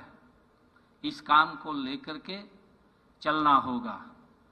सदन का नेता होने के नाते मैं माननीय लोकसभा अध्यक्ष को विश्वास दिलाना चाहता हूं कि इस सदन में स्वस्थ लोकतांत्रिक परंपराओं का पालन किया जाएगा। सदन को मैं के भाव से नहीं, हम के भाव से चलाया जाएगा। हर माननीय सदस्य की बात को गंभीरता से लिया जाएगा। इस प्रबोधन कार्यक्रम का उद्देश्य भी यही है कि हम अपने लोकतंत्र की खूबियों को जानें, जिन्हें पहले से पता है कि वे उन्हें दोहराएं और नए सदस्य को भी बताएं। इसी तरह से अच्छी बातों का प्रवाह वरिष्ठ जनों से कनिष्ठ जनों में और फिर एक पीढ़ी से दूसरी पीढ़ी के बीच चलता रहेगा, जो हमारी परंपराएं जीवंत बनी रहेंगी। मुझे खुशी है कि इस सदन में वरिष्ठ सदस्यों का जैसा काम और व्यवहार होगा, नए सदस्यों उससे प्रभावित होंगे। लेकिन आमतौर पर नए सदस्य पुराने सदस्यों से कुछ पूछते हुए झिझक महसूस करते हैं। इस ओरिएंटेशन प्रोग्राम से वह झिझक तो दूर होगी ही, अनेक ऐसे सवालों के जवाब उन्हें मिल जाएंगे जो उनके मन में उठ रहे होंगे। मैं पुनः कहना चाहूँगा कि हम पक्ष विपक्ष के सदस्य बाद में हैं, इस गरिमामयी सदन के सदस्य पहले हैं। यह भाव मुझे सब माननीय सदस्यों में महसूस भी हुआ है। इसलिए मैं पूरे आत्मविश्वास के साथ माननीय लोकसभा अध्यक्ष को यह विश्वास दिला सकता हूं कि हरियाणा विधानसभा में स्वस्थ विधायी रीति, नीतियों और परंपराओं को तो अपनाया ही जाएगा, कुछ नए सिद्धांतों और मर्यादाओं को भी स्थापित किया जाएगा। जिस प्रकार हरियाणा विकास व जन कल्याण के क्षेत्र में आज अपनी पहचान रखता है, उसी प्रकार विधायी कार्यों के क्षेत्र में भी हमारी अपनी ही पहचान बनेगी। यह सदन पूरे प्रदेश के हित के कानून व प्रक्रियाएं बनाने के लिए है। यहाँ ज़्यादा से ज़्यादा काम हो, इसके लिए ज़्यादा से ज़्यादा सीटिंग होना आवश्यक है।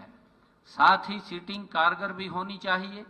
इसी प्रकार के भाव माननीय लोकसभा अध्यक्ष श्री ओम बिरला जी ने अपना दायित्व संभालने के समय संसद में व्यक्त किए थे। माननीय अध्यक्ष जी, आपने कहा था कि देश को आगे बढ़ाने, अच्छे कानून बनाने और जन कल्याण के मकसद से सदन ज़्यादा से ज़्यादा चलना चाहिए। हम सब आपके इस कथन को सही अर्थों में लागू करने के लिए प्रतिबद्ध हैं। 15वीं हरियाणा विधानसभा के गठन उपरांत हमने यह संकल्प लिया था कि हम सब राजनीति से ऊपर उठकर सदन में काम करने पर बल देंगे। इसके लिए अधिक से अधिक प्रश्नों का जवाब तलब हो और अधिक से अधिक सार्थक विषयों पर चर्चा हो, बहस हो, असहमति भी हो, लेकिन सबका लक्ष्य जनता की भलाई हो। जब आप सदन में बोलते हैं तो याद रखिए कि आप केवल एक व्यक्ति नहीं बल्कि लाखों नागरिकों की आवाज बन करके आप लोग बोलते हैं। मैं माननीय लोकसभा अध्यक्ष के संज्ञान में ये लाना चाहूँगा कि हम सब मिलकर इस दायित्व को निभाने में सफल रहे और 14वीं विधानसभा में 16 सत्रों में 76 सीटिंग हुई हैं। इससे पहले भी सदन को सीटिंग की संख्या में उत्तरोत्तर बढ़ोतरी होती आई है। पिछली और 4 विधानसभाओं का मैं अगर जिक्र करूं तो 10वीं विधानसभा में 14 सत्रों में 66 सीटिंग हुई थी। 11वीं विधानसभा में 12 सत्र और 70 सीटिंग हुई थी। 12वीं विधानसभा में 11 सत्र और 56 सीटिंग हुई थी। 13वीं विधानसभा में 15 सीटिंग और 15 सत्र और 84 सीटिंग हुई थी। सदन में यह सकारात्मक माहौल केवल इसलिए संभव हुआ है कि सत्ता पक्ष के साथ साथ विपक्ष ने भी सदन को चलाने में रुचि दिखाई है। मैं इसके लिए सभी सदस्यों का आभार भी व्यक्त करता हूं। मुझे पूरा विश्वास है कि अब 15वीं विधानसभा में भी हम सब इसी प्रकार प्रदेश हित में खुलकर सकारात्मक चर्चा करेंगे और एक दूसरे की बातों को हम मान देंगे। मुझे उम्मीद है कि सभी विधायक मर्यादित आचरण का पालन करेंगे, बहस को सार्थक बनाएंगे और अनुशासन के साथ सदन की गरिमा को बनाए रखेंगे। लोकतंत्र में मतभेद स्वाभाविक है, लेकिन संवाद में शालीनता और सकारात्मकता बनी रहनी चाहिए। जब हम देश पहले की भावना से काम करेंगे तो हर निर्णय देश हित में होगा। मुझे खुशी है कि आज माननीय ओम बिरला जी का आज इस उद्घाटन अवसर के ऊपर आप यहाँ पर आए हैं। मैं पुनः आपका दिल से धन्यवाद करता हूँ और हमारे सभी अधिकारीगण भी यहाँ उपस्थित हैं और हमारी मीडिया गैलरी में सभी पत्रकार बंधु भी यहाँ उपस्थित हैं। मैं उनका भी दिल से बहुत बहुत स्वागत करता हूँ और इन्हीं शब्दों के साथ मैं माननीय लोकसभा अध्यक्ष जी का पुनः स्वागत करते हुए मैं अपनी वाणी को विराम देता हूँ। आप सबका बहुत बहुत धन्यवाद। जय हिंद, जय भारत। बहुत बहुत धन्यवाद मान्यवर। माननीय हरियाणा विधानसभा अध्यक्ष श्री हरविंद्र कल्याण जी का इनिशिएटिव, माननीय लोकसभा अध्यक्ष श्री ओम बिरला जी का मार्गदर्शन और प्राइड के सहयोग से ये 2 दिवसीय प्रबोधन कार्यक्रम हम सभी को संसदीय प्रक्रियाओं, विधायी व्यवस्थाओं और लोकतांत्रिक मूल्यों की गहराई से परिचित कराने का एक अनुपम अवसर प्रदान करेगा। आइए संसदीय शोध एवं प्रशिक्षण संस्थान प्राइड संस्थान की कार्यशाला के बारे में समझें इस लघु फिल्म के माध्यम से।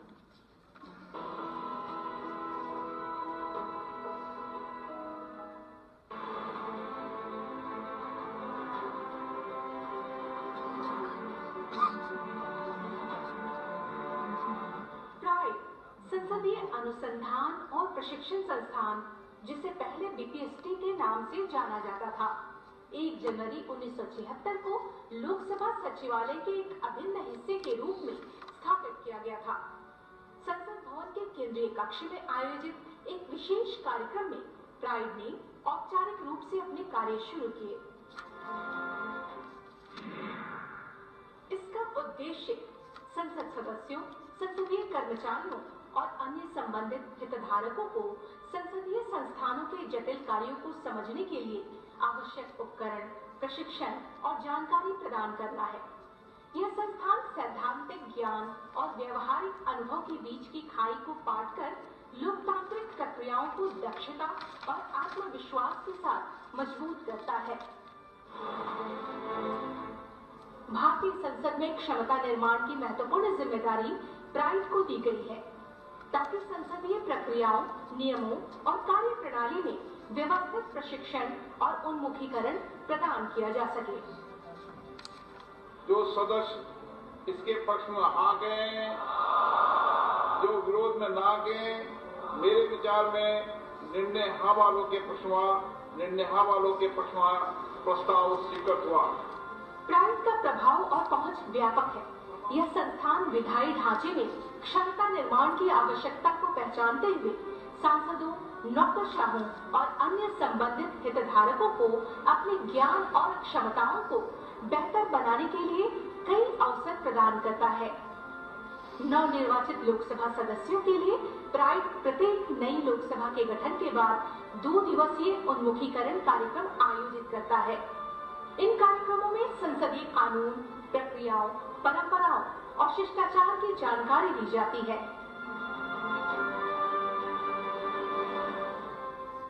पहली बार यह कार्यक्रम 1985 में 8वीं लोकसभा के लिए आयोजित किया गया था, जिसमें 125 सदस्य शामिल हुए थे।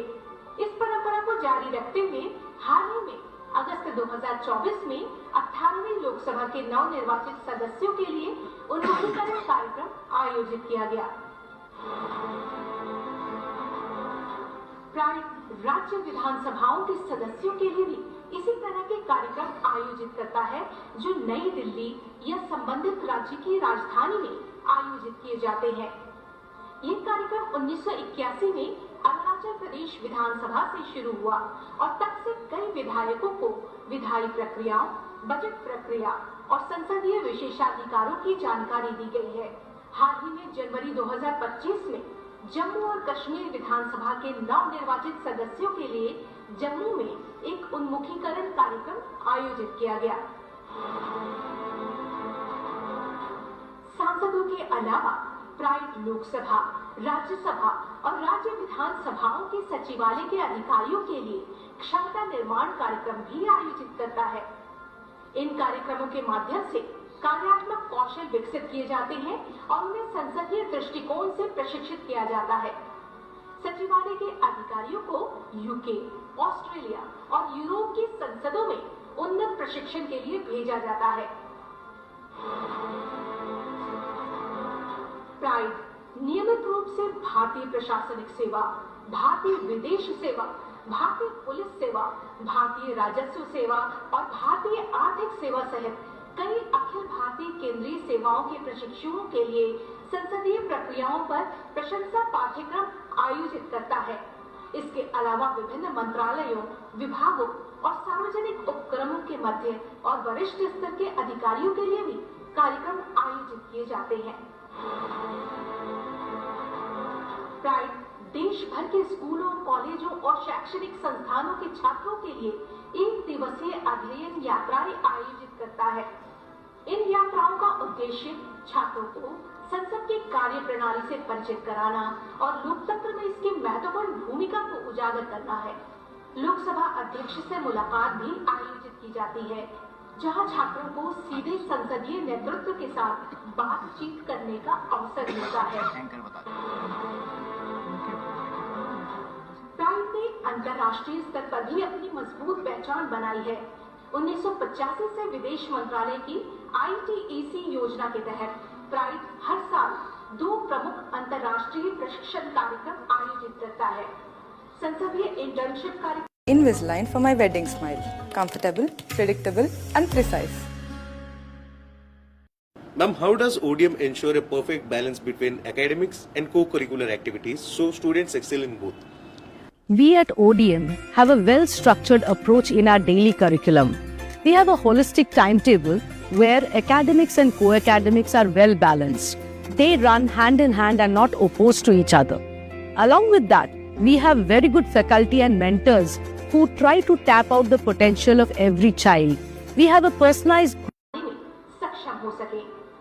सांसदों और उनके निजी स्टाफ के लिए MS ऑफिस और E-ऑफिस जैसे विभिन्न एप्लीकेशन पर प्रशिक्षण सत्र आयोजित किए जाते हैं।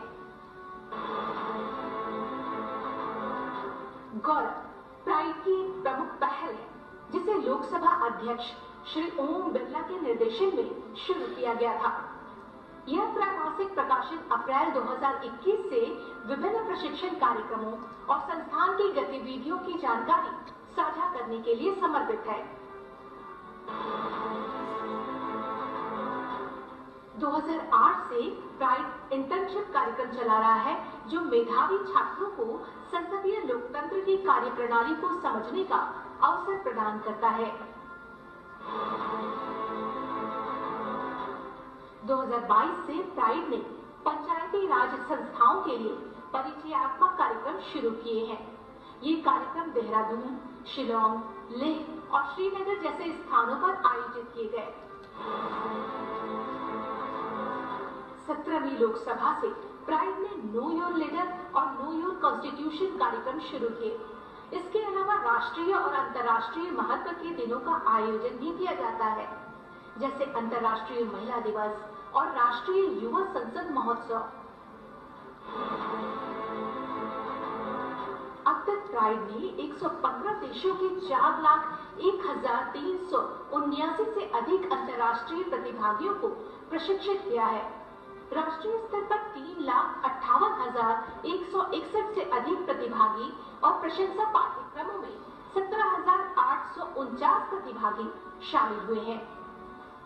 प्राइड अध्ययन, यात्राओं, अनुकूलित प्रशिक्षण और ज्ञान साझा करने के माध्यम से भारत और वैश्विक संसदों के बीच सहयोग को बढ़ावा देने वाला एक केंद्र बन गया है।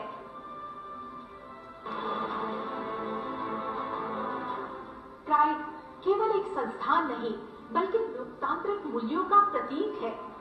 यह हितधारकों को प्रभावी रूप से शासन और विधायन को आकार देने के लिए सशक्त बनाता है। इसकी विरासत भारत और दुनिया भर में लोकतंत्र को मजबूत कर रही है।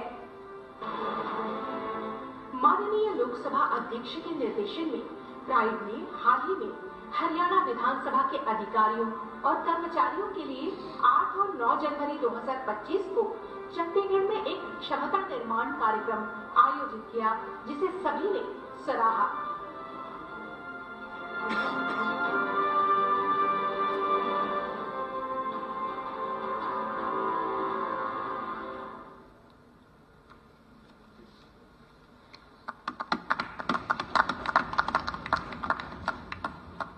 भारत दुनिया का सबसे बड़ा लोकतंत्र है और संविधान हमारा ग्रंथ है, जिसमें निहित है हर समाधान, वही है संविधान।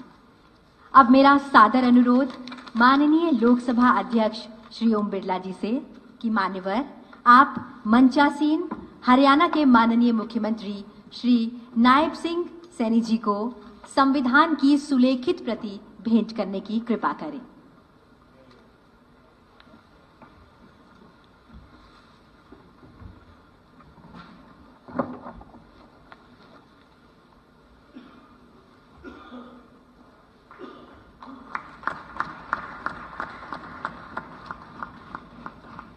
मान्यवर आपसे अनुरोध, कृपया हरियाणा विधानसभा के माननीय अध्यक्ष जी को ये सुलेखित प्रति भेंट करें।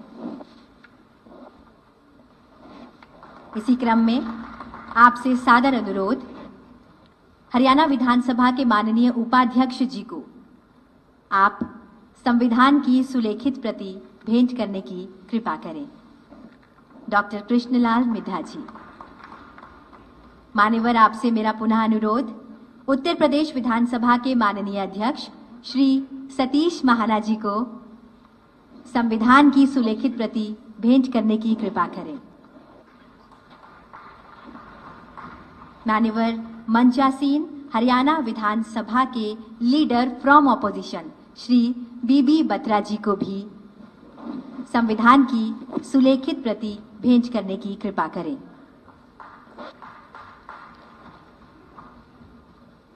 बहुत बहुत धन्यवाद मान्यवर। संविधान की प्रस्तावना हमारे लोकतंत्र का सार है। इसे पढ़ते हुए हम भारत के मूल्यों को और मजबूती देते हैं। माननीय लोकसभा अध्यक्ष जी, आपके नेतृत्व में इस क्षण में हम सभी संविधान की प्रस्तावना पढ़ेंगे।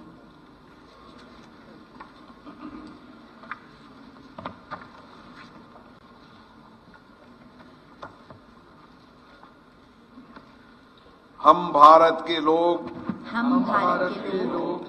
भारत को एक संपूर्ण प्रभुत्व संपन्न समाजवादी पंथ निरपेक्ष और लोकतंत्र गणराज्य बनाने के लिए तथा उसके समस्त नागरिकों को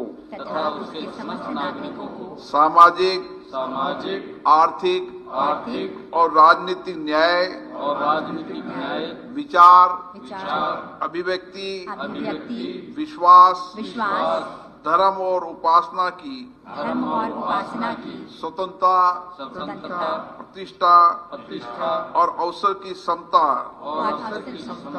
प्राप्त करने के लिए तथा उन सब व्यक्ति की गरिमा और राष्ट्र की एकता और अखंडता सुनिश्चित करने वाली बंधुता बढ़ाने के लिए दृढ़ संकल्प होकर अपनी संविधान सभा में आज तारीख 26 नवंबर 1949 इसी मिति मार्गशीर्ष शुक्ला सप्तमी संवत 2006 विक्रमी को एतद द्वारा इस संविधान को अंगीकृत अधिनियमित और आत्म अर्पित करते हैं। भारत माता की जय। अब मेरा सादर अनुरोध, लोकतंत्र के सशक्त स्तंभ भारतीय संसद के मार्गदर्शक माननीय लोकसभा अध्यक्ष श्री ओम बिरला जी से कि आप हम सभी का मार्ग प्रशस्त करें।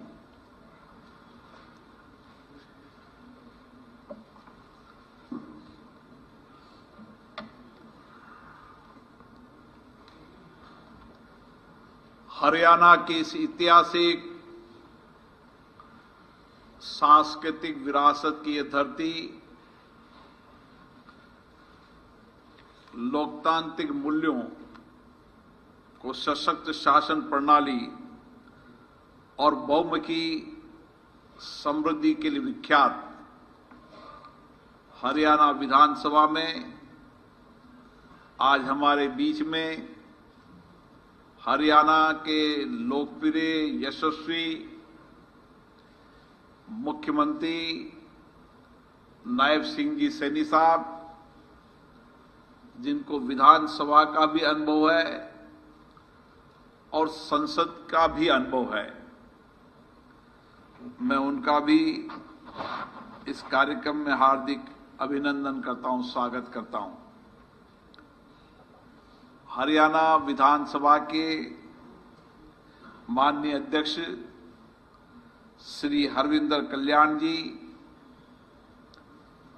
उत्तर प्रदेश विधानसभा के यशस्वी अध्यक्ष, जिनका लंबा अनुभव राज्य की विधानसभाओं में रहा है, मंत्रिमंडल के सदस्य के रूप में रहा है और जो अभी कई राज्यों की विधानसभाओं के प्रशिक्षण कार्यक्रम में समय समय पे अपने अनुभव का मार्गदर्शन करते रहते हैं, सतीश महाना जी, विधानसभा के उपाध्यक्ष श्री कृष्णलाल मिड्ढा जी,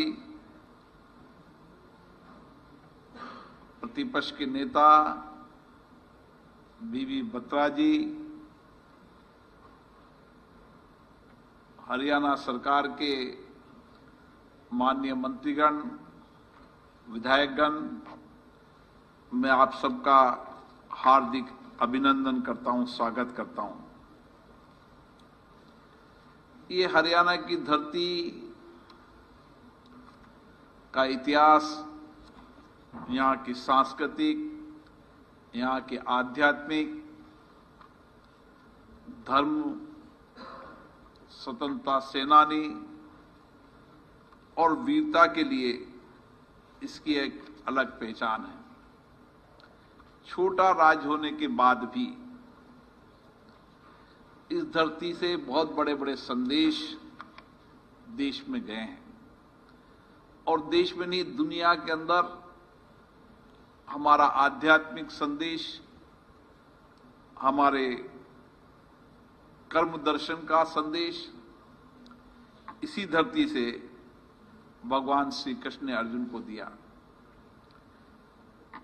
इस धरती के अंदर छोटा प्रदेश होने के बाद भी, चाहे सीमाओं पर रक्षा करने वाले जवानों की संख्या हो, देश के उत्कृष्ट खिलाड़ी हो, स्वतंत्रता सेनानी हो, सांस्कृतिक आध्यात्मिक गुरुओं का हो, सबका एक गौरवशाली इतिहास हरियाणा का रहा है और इसीलिए इस हरियाणा विधानसभा का भी अपनी एक विरासत रही है।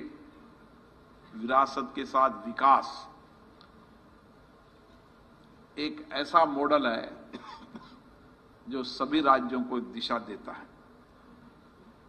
मुझे खुशी है कि नायब सिंह जी सैनी के नेतृत्व में ये प्रदेश और विकास की ओर बढ़ रहा है, जहां इंफ्रास्ट्रक्चर हो, सामाजिक कल्याण हो, आर्थिक परिवर्तन हो और उसके साथ कृषि, उद्योग और शिक्षा के क्षेत्र में भी लगातार आगे बढ़ रहा है। इन सभी क्षेत्रों के अंदर यहां के चुने हुए माननीय विधायकों का बहुत बड़ा योगदान है। मैं उन सब माननीय विधायकों को बहुत बहुत शुभकामनाएं देता हूं, बधाई देता हूं, जिनको जनता ने बहुत विश्वास, भरोसे के साथ चुनकर भेजा है। मुझे खुशी है कि यहां 40 विधायक पहली बार चुन के आए हैं। मैं उनका विशेष रूप से अभिनंदन करता हूं कि पहली बार आप चुनकर आए हैं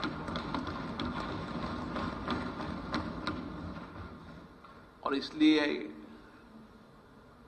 आपको अनुभव भी प्राप्त करना है और जनता की अपेक्षा, आकांक्षाओं को पूरा करना है। राज्य के विधानसभा सदस्य की बहुत बड़ी जिम्मेदारी होती है, क्योंकि विधानसभा सदस्य की जनता से सीधा संवाद होता है, निकटता होती है और उसके कारण लोगों की अपेक्षाएं, आकांक्षाएं कुछ ज्यादा रहती है और इसीलिए हमारी जिम्मेदारी भी ज्यादा रहती है। जितना ज्यादा भरोसा, जितना ज्यादा विश्वास, उतनी ही जिम्मेदारी ज्यादा और इसीलिए एक तरफ हमारे विधानसभाओं के मतदाताओं की हमारी जिम्मेदारी है, उनकी चिंताएं, उनकी कठिनाइयां का समाधान हमें इसी विधानमंडलों से खोजना है। दूसरा, राज्य की जनता की जिम्मेदारी भी हमारी है। हमें एक विधानसभा के सदस्य के रूप में विधानसभा ने चुनकर भेजा है, लेकिन आप एक विधानसभा का नहीं, पूरे राज्य का नेतृत्व करते हैं। और इसीलिए हमारी विधानसभाओं की चिंताएं, आकांक्षाओं के साथ साथ हम राज्य के विकास के अंदर, विकास के साथ नीतियां, कार्यक्रम, योजनाएं, उसका सही ढंग से आकलन करना, मूल्यांकन करना, और राज्य की विधानसभाओं के अंदर जहां एक हमारा कानून बनाने की जिम्मेदारी है, उस कानून बनाते समय विधायी प्रस्ताव के समय हमारा व्यापक मंथन, अध्ययन होना चाहिए। वहीं उस कानून बनाते समय इसी विधानसभा के अंदर उसी कानून पर हुई चर्चा, संवाद, सहमति, असहमति, लोकतंत्र की विशेषता है, उसके अनुभव का भी, और जो डिबेट हुई है उस डिबेट को भी समय समय पर हमें अध्ययन करने की आवश्यकता है। पिछली बार हमने विधानसभा के अध्यक्षों के सम्मेलन में तय किया था कि हम राज्य की विधानसभाओं में भी उस विधानसभा की पुरानी डिबेट, चर्चा, संवाद, राज्य के महत्वपूर्ण मुद्दों, नीतियों, योजनाएं और कानून बनाते समय जितनी भी चर्चा हुई है, उनका डिजिटाइजेशन करने का काम करेंगे, ताकि आने वाला माननीय नया सदस्य या पुराना नया सदस्य जब कभी किसी मुद्दों पर बात करे तो पुरानी चर्चाओं, संवाद और सकारात्मक चर्चाओं का भी अध्ययन करें। और इसीलिए राज्य विधानसभाओं के अंदर एक प्लेटफॉर्म पर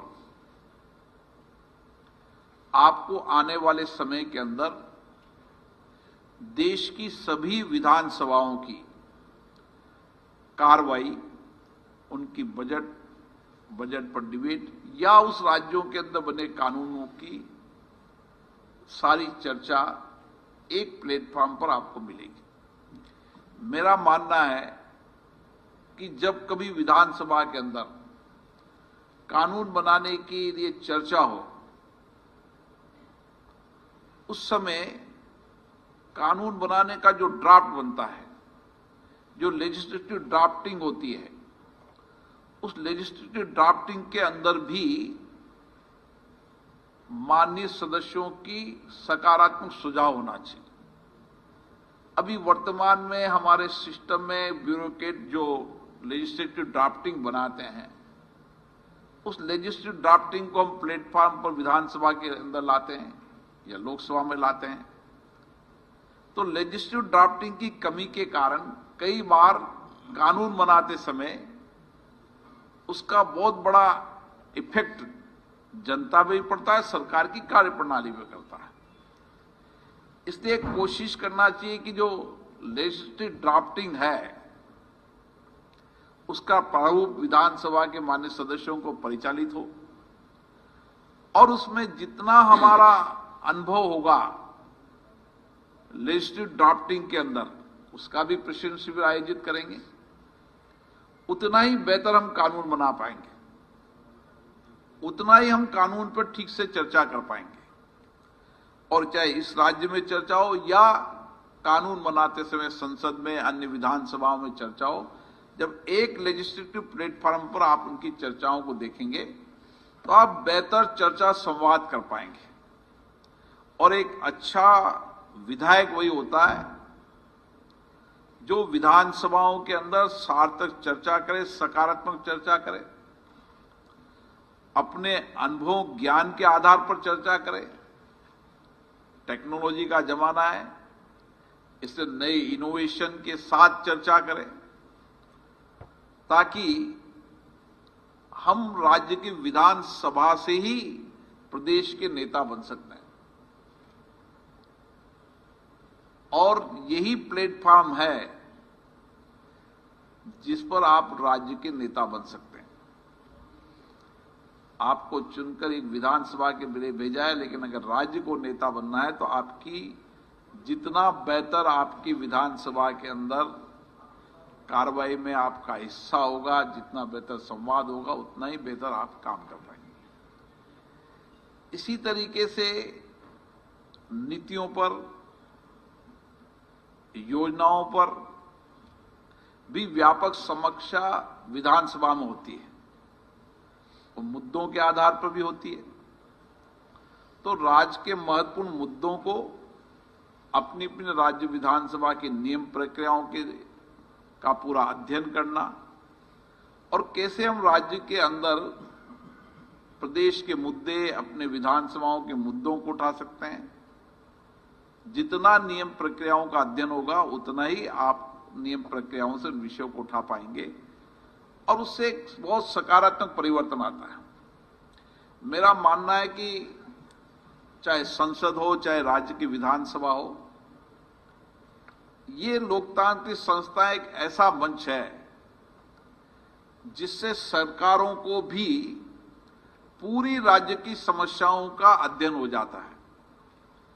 क्योंकि विधायक अपने अपने क्षेत्र की समस्या उठाते हैं, कठिनाई उठाते हैं, उनकी चिंताओं उठाते हैं। अगर सरकार उनको सकारात्मक रूप से ले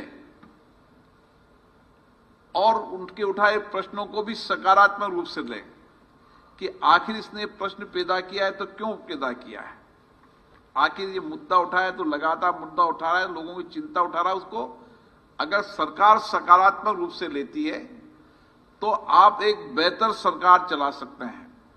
क्योंकि आप एक मंच से आपको राज्य की सारी समस्याओं की जानकारी इस लोकतांत्रिक मंच से ही मिल सकती है। और लोकतंत्र में जनता की जितनी भागीदारी होगी, जितनी सक्रियता होगी, उतनी शासन पालिका में पारदर्शिता आएगी, कार्यपालिका में जवाब आएगी। आप लोकतंत्र के अंदर अगर कार्यपालिका पे ठीक से नियंत्रण करना चाहते हैं, कार्यपालिका में पारदर्शिता लाना चाहते हैं, आपने जो नीतियां बनाई, योजना बनाई, कार्यक्रम बनाए, पॉलिसीज बनाई, उसका एग्जीक्यूशन ठीक हो रहा नहीं हो रहा है, ये जनप्रतिनिधि ज्यादा बेहतर तरीके से बता पाता है और वह जनता से जुड़ा रहता है, उसका सीधा संपर्क रहता है। हमने कोई योजना बनाई लेकिन उसका इंपैक्ट, असर हो रहा नहीं हो रहा है, ये बेहतर जनप्रतिनिधि बता पाता है। इसलिए राज्य की विधानसभाओं के अंदर हर नीति, कार्यक्रम, योजनाओं की जितनी बेहतर समीक्षा होगी उतनी शासन जवाबदेही से चलेगा। और मेरा मानना है इसमें राज्य के विधानसभा सदस्यों की बहुत बड़ी जिम्मेदारी है।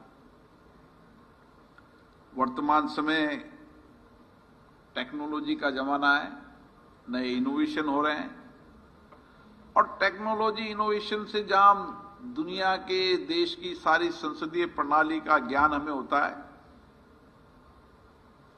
वहां पर ही हम बेहतर चर्चा संवाद का हमें मटेरियल भी मिलता है। इसलिए मेरा मानना है कि इसको हम करुणा, करुणा, पानी। Not now. ये तो गलत है ना करुणा? 5 दिन बाद फीवर टेस्ट को नॉट नाउ बोलना भी उतना ही गलत है, नहीं? तो नॉट नाउ भूल जाओ और टाटा 1 MG लैब्स को बोलो यस नाउ। जैसा महाना जी ने कहा कि सीखने और सीखने की आकांक्षाएं हमेशा व्यक्ति के मन में रहना चाहिए। ज्ञान जहां से भी मिले, आपको ज्ञान विधानमंडल से मिलता है और अपने विधानसभा के अंदर भी एक छोटा कार्यकर्ता, एक छोटी जनता का व्यक्ति भी आपको सब कुछ सिखाने का ज्ञान दे देता है। एक छोटी बात में भी आप उसके अनुभव करो कि उसने वो घटना, वो बात क्यों कही, वो जानकारी आप ठीक से उसका अनुभव करोगे तो आप एक बेहतर जनप्रतिनिधि बन पाओगे। इसलिए क्योंकि विधायक का सांसद की अपेक्षा ज्यादा नजदीक संबंध होता है, इसलिए उसकी जिम्मेदारी ज्यादा बनती है और मैंने पहले कहा उसकी आकांक्षा भी ज्यादा बनती है, इसलिए आपकी जवाबदेही भी ज्यादा बनती है। हमारी कोशिश होनी चाहिए कि हम अपने निर्वाचन क्षेत्र के लोगों की चिंताओं, अपेक्षाएं, आकांक्षाओं का समाधान इन विधानमंडलों से निकले, उनके विषय, उनकी घटनाओं, चुनौतियों को समय समय पर विधानमंडलों में रखें, सकारात्मक रखें और उनकी चिंताएं, अपेक्षाओं का समाधान भी ढूंढें। हमारी कोशिश लोकतंत्र में पक्ष प्रतिपक्ष, असहमति सहमति, ये हमारी लोकतंत्र की ताकत रही है और दुनिया के अंदर हमने ये साबित किया है कि संसदीय लोकतंत्र ही शासन चलाने की सर्वश्रेष्ठ पद्धति है। और हमने दुनिया के अंदर भारत की विविधताएं, भारत की हर तरह की विविधताएं होने के बाद भी हमको जोड़ने का काम इस लोकतंत्र ने किया, लोकतंत्र पद्धतियों ने किया। इसलिए मेरा आपसे आग्रह है कि आपकी नेतृत्व क्षमता बढ़ना चाहिए और नेतृत्व क्षमता को के अंदर विधानमंडल बहुत बड़े प्लेटफॉर्म, बहुत उपयोगी होते हैं। इसलिए हम किस तरीके से इन विधानमंडलों का बेहतर उपयोग कर सकते हैं, हमारे लिए ये बहुत उचित है और मुझे आशा है कि आप सब अनुभवी हैं, नए सदस्य भी हैं और यहाँ की लोकतंत्र शासन पद्धतियां बहुत मजबूत रही है और हमारे विधानसभा अध्यक्ष भी लगातार प्रयास कर रहे हैं कि सदन की कार्रवाई दिनों तक चले और मुख्यमंत्री जी क्योंकि संसद में रहे हैं, उनका भी प्रयास है कि विधानमंडल की कार्रवाई भी चले और संसदीय समितियां भी मजबूत हों। इसलिए संसदीय समितियों का बहुत बड़ा कंट्रीब्यूशन रहता है, वो मिनी पार्लियामेंट की तरह काम करती है। इसलिए राज्य की विधानसभाओं के अंदर हम संसदीय समितियों के अंदर हर विषयों को, हर चर्चाओं को, डिपार्टमेंट के संबंधित सब विषयों को जितनी बेहतर चर्चा करेंगे और कोशिश करना चाहिए पक्ष विपक्ष न होकर एक सकारात्मक प्रदेश के विकास के लिए जो हमारा अनुभव है, जो हमारी विद्वता है, जो हमारा ज्ञान है, जो हमारा इनपुट है पब्लिक से, उसको संसदीय समिति के माध्यम से व्यापक चर्चा करें। कोशिश करना चाहिए कि विधेयकों को भी हम संसदीय समिति के पास भेजें ताकि वो संसदीय समितियों के अंदर उस पर और चर्चा हो। कुछ छोटी मोटी कमी हो तो संसदीय समितियों के सबके सुझाव, सबकी विद्वता से जो विधेयक बन के आएंगे वो और बेहतर हो पाएंगे। ऐसे प्रयास राज्य की विधानसभाओं में भी करने का प्रयास करना चाहिए। बजट पर भी पिछली बार जब मैं आया था, जब माननीय मुख्यमंत्री बताया कि हम बजट के पहले प्री बजट पर चर्चा करते हैं, विधानमंडल के अंदर सुझाव लेते हैं, जनता के बजट पर सुझाव लेते हैं और बजट के बाद उन बजट में दी गई योजनाएं, कार्यक्रम, नीतियां, पैसों का आवंटन के प्रभावों का आकलन हमेशा संसदीय समितियां भी करती है, पब्लिक अकाउंट कमेटी भी करती है, अन्य कमेटी भी करती है कि जिस विषय के लिए बजट का आवंटन किया गया था उस बजट से राज्य की जनता के सामाजिक आर्थिक जीवन में क्या बदलाव हुआ। जिस मद के लिए बजट दिया गया था, उस बजट के माध्यम से चाहे शिक्षा हो, चाहे स्वास्थ्य हो, चाहे गरीब कल्याण की योजनाएं हैं, उसके प्रभाव का आकलन भी संसदीय समितियों में बेहतर हो सकता है, क्योंकि जनप्रति जनता से उसके आकलन का आइडिया लगता है। सरकारी अधिकारी अपने विषय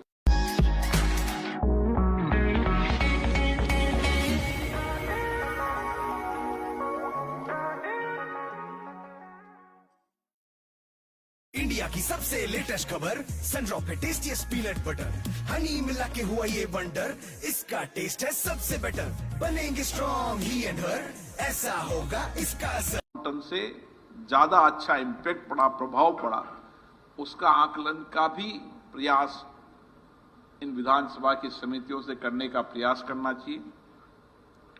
मुझे आशा है कि 2 दिन के इन शिक्षण प्रशिक्षण कार्यक्रम में हमारे अनुभवी विशेषज्ञ आपसे संवाद करेंगे, चर्चा करेंगे, आपसे भी ज्ञान प्राप्त करेंगे, आपकी विद्वता से भी प्राप्त करेंगे, और दोनों तरफ चर्चा संवाद से हम इस 2 दिन के संवाद कार्यक्रम में और हमारी विद्वताओं को और हमारी कार्य प्रणाली को बेहतर बना पाएंगे, ताकि सर्वश्रेष्ठ विधायक के रूप में हम प्रदेश की जनता को अपने दायित्व को निभा सकें, और प्रदेश की जनता ने जिन भरोसे विश्वास के साथ भेजा है, हम उनके विश्वास भरोसे को और कायम कर सकें और मजबूत कर सकें। आपके इस भरोसे विश्वास से जनता में लोकतंत्र और सशक्त होगा, जनता के प्रति लोगों का विश्वास भरोसा बढ़ेगा, क्योंकि आपको बहुत विश्वास के साथ चुनकर भेजा है। इसलिए आपका प्रयास होना चाहिए कि विधानसभा चले। जब सहमति असहमति हो सकती है, लेकिन विधानसभाओं में नियोजित तरीके से गतिरोध पैदा करना, व्यवधान पैदा करना, ये लोकतंत्र के लिए अच्छा नहीं है। लोकतंत्र के लिए बेहतर यही है कि विधानसभा चर्चा संवाद के केंद्र बने। सहमति असहमति जितना हो उतना होना चाहिए, लेकिन व्यापक चर्चा होना चाहिए। उसी से ही हम जनता का कल्याण कर पाएंगे। मैं पुनः आप सबको बहुत बहुत शुभकामनाएं देता हूं नए दायित्व के लिए, और आप नए दायित्व को निभाते हुए जो हरियाणा का ऐतिहासिक लोकतांत्रिक मूल्यों का महत्व है, उसके बढ़ाने में आपका योगदान रहेगा। बहुत बहुत धन्यवाद।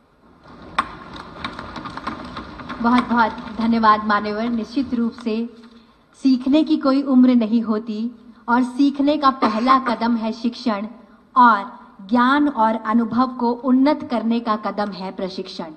मान्यवर, मैं आपको जरूर बताना चाहूंगी कि इस 2 दिवसीय प्रबोधन कार्यक्रम में जिन विषयों पर फोकस किया जाएगा, वो विषय हैं प्रभावी विधायक कैसे बने, सदस्यों को क्या करना चाहिए और क्या नहीं करना चाहिए, विधानमंडलों में प्रश्नों और अन्य साधनों के माध्यम से कार्यपालिका की जवाबदेही, समिति प्रणाली, संसदीय लोकतंत्र का प्रतिबिंब, विधायी अनुभव पर संबोधन, भारतीय संसद और हरियाणा विधानसभा में विधायी और वित्तीय कार्य, विधायी प्रक्रियाओं में मंत्रियों की भूमिका, संसदीय विशेषाधिकार, राष्ट्रीय ई विधान एप्लीकेशन के संबंध में संक्षिप्त जानकारी हेतु सत्र, और इसी के साथ समापन सत्र की अध्यक्षता करेंगे श्री हरिवंश जी, माननीय उपसभापति राज्यसभा। इन सभी विषयों पर इस प्रबोधन कार्यक्रम में फोकस किया जाएगा। और अब कहते हैं कि हर आयोजन की सफलता उसके समापन में निहित होती है। इस गरिमामयी अवसर पर हरियाणा विधानसभा के माननीय उपाध्यक्ष डॉक्टर कृष्णलाल मिड्ढा जी से सादर अनुरोध, कृपया धन्यवाद ज्ञापन प्रस्तुत करें। हरियाणा विधानसभा प्रबोधन कार्यक्रम में उपस्थित माननीय लोकसभा अध्यक्ष श्री ओम बिरला साहब, माननीय मुख्यमंत्री हरियाणा श्री नायब सिंह जी, आदरणीय हरियाणा विधानसभा के अध्यक्ष श्री हरेंद्र कल्याण जी, उत्तर प्रदेश विधानसभा के अध्यक्ष महाना साहब और माननीय बीबी बत्रा साहब और माननीय पूर्व अध्यक्ष ज्ञानचंद जी गुप्ता जी, प्राइड टीम के सभी अधिकारीगण व मेंबर्स और उपस्थित सभी मंत्रीगण, सभी विधायकगण, हरियाणा विधानसभा के। और सबसे पहले मैं इस महत्वपूर्ण और ज्ञानवर्धक ओरिएंटेशन कार्यक्रम के पहले सत्र में भाग लेने वाले सभी मान्य अतिथियों का, व वक्ताओं का और विधायकों का हृदय से आभार व्यक्त करता हूं। यही हमारे लिए विशेष अवसर है को नीति निर्माण और लोकतांत्रिक मूल्यों को और अधिक गहराई से समझने के लिए एक मंच पर एकत्रित हुए हैं। हरियाणा की धरती को नई खुशी देनी है, हरियाणा की धरती को नई खुशी देनी है, अब अंधेरों को नई रोशनी देनी है। जनता ने सौंपी है आपको सत्ता की बागडोर, जनता ने सौंपी है आपको सत्ता की बागडोर, उनके सपनों को अब नई जिंदगी देनी है। माननीय लोकसभा अध्यक्ष श्री ओम बिरला साहब जी ने अपने उद्घाटन भाषण में विधायकों की भूमिका व उनके दायित्व और संसदीय प्रणाली की गरिमा को बनाए रखने के महत्व पर जो प्रकाश डाला है, हम सभी के लिए अत्यंत प्रेरणादायक है। वहीं हमारे प्रांत के माननीय मुख्यमंत्री श्री नायब सिंह जी ने राज्य सरकार की नीतियों और विधायकों की भागीदारी पर अपना विचार साझा किया है, जिससे हमें यह समझने की सहायता मिली है कि कैसे हम सदन के माध्यम से अपने प्रदेश को विकास में योगदान दे सकते हैं। जिस प्रकार से हरियाणा सरकार ने मेरिट पर नौकरी प्रदान करते हुए समूचे राष्ट्र को जीरो टॉलरेंस का रास्ता प्रशस्त किया है, जो हमने अपने आप को एक रोल मॉडल के रूप में प्रस्तुत किया है। इसी प्रकार से हमारे तत्कालीन मुख्यमंत्री श्री नायब सिंह जी एवं वर्तमान में माननीय केंद्रीय मंत्री आदरणीय श्री मनोहर लाल जी ने सबका साथ, सबका विकास और सबका विश्वास की नीति की जो रीत डाली है, इससे सत्ता पक्ष और विपक्ष दोनों जनता के प्रति जवाबदेही सुनिश्चित करते हैं। हरियाणा विधानसभा के अध्यक्ष श्री हरविंदर कल्याण जी ने भी हमारे लिए प्रेरणादायक विचार प्रस्तुत किए हैं, जो हमें सदन की मर्यादा और विधायी कार्यों में अधिक सक्रिय भागीदारी की ओर प्रेरित करते हैं। लोकतंत्र में ये जनता तय करती है कि किसको सत्ता पक्ष में और किसको विपक्ष में बैठना है, लेकिन विपक्ष में रहते हुए भी लोकतांत्रिक मूल्यों को अनुसरण करते हुए जनता के प्रति अपनी जवाबदेही सुनिश्चित करते हुए विधायी कार्यों के साथ जनता की आवाज को सदन में पटल पर प्रभावी तरीके से लाना है। जिस क्षेत्र की जनता द्वारा हम सबको चुनकर भेजा गया है, उनकी आशाओं के अनुरूप कार्य करना यहाँ एक अच्छे नेता का गुण है। वही लोकतंत्र के प्रति सच्ची जवाबदेही है। प्राइड द्वारा प्रस्तुत वीडियो फिल्म ने हमें संसदीय अनुसंधान और प्रशिक्षण के उपयोगिता अवगत कराया है, जिससे हमें यह समझने में सहायता मिली है कि विधायकों के लिए निरंतर प्रशिक्षण और अध्ययन कितना आवश्यक है। माननीय सदस्यगण, एक विधायक का कार्य केवल सदन में बैठकर कानून बनाना नहीं है, बल्कि जनता की उपेक्षाओं को समझना और उनके हितों की रक्षा करने के लिए भी हमारी प्राथमिक जिम्मेवारी है। इस कार्यक्रम का उद्देश्य भी यही है कि हमें लोकतांत्रिक मूल्यों को और अधिक मजबूती से आत्मसात कर सके, अपने कार्यों को अधिक प्रभावी बना सके। यह कार्यक्रम नवनिर्वाचित विधायकों के लिए संसदीय कार्य प्रणाली को समझने के लिए एक स्वर्णिम अवसर है।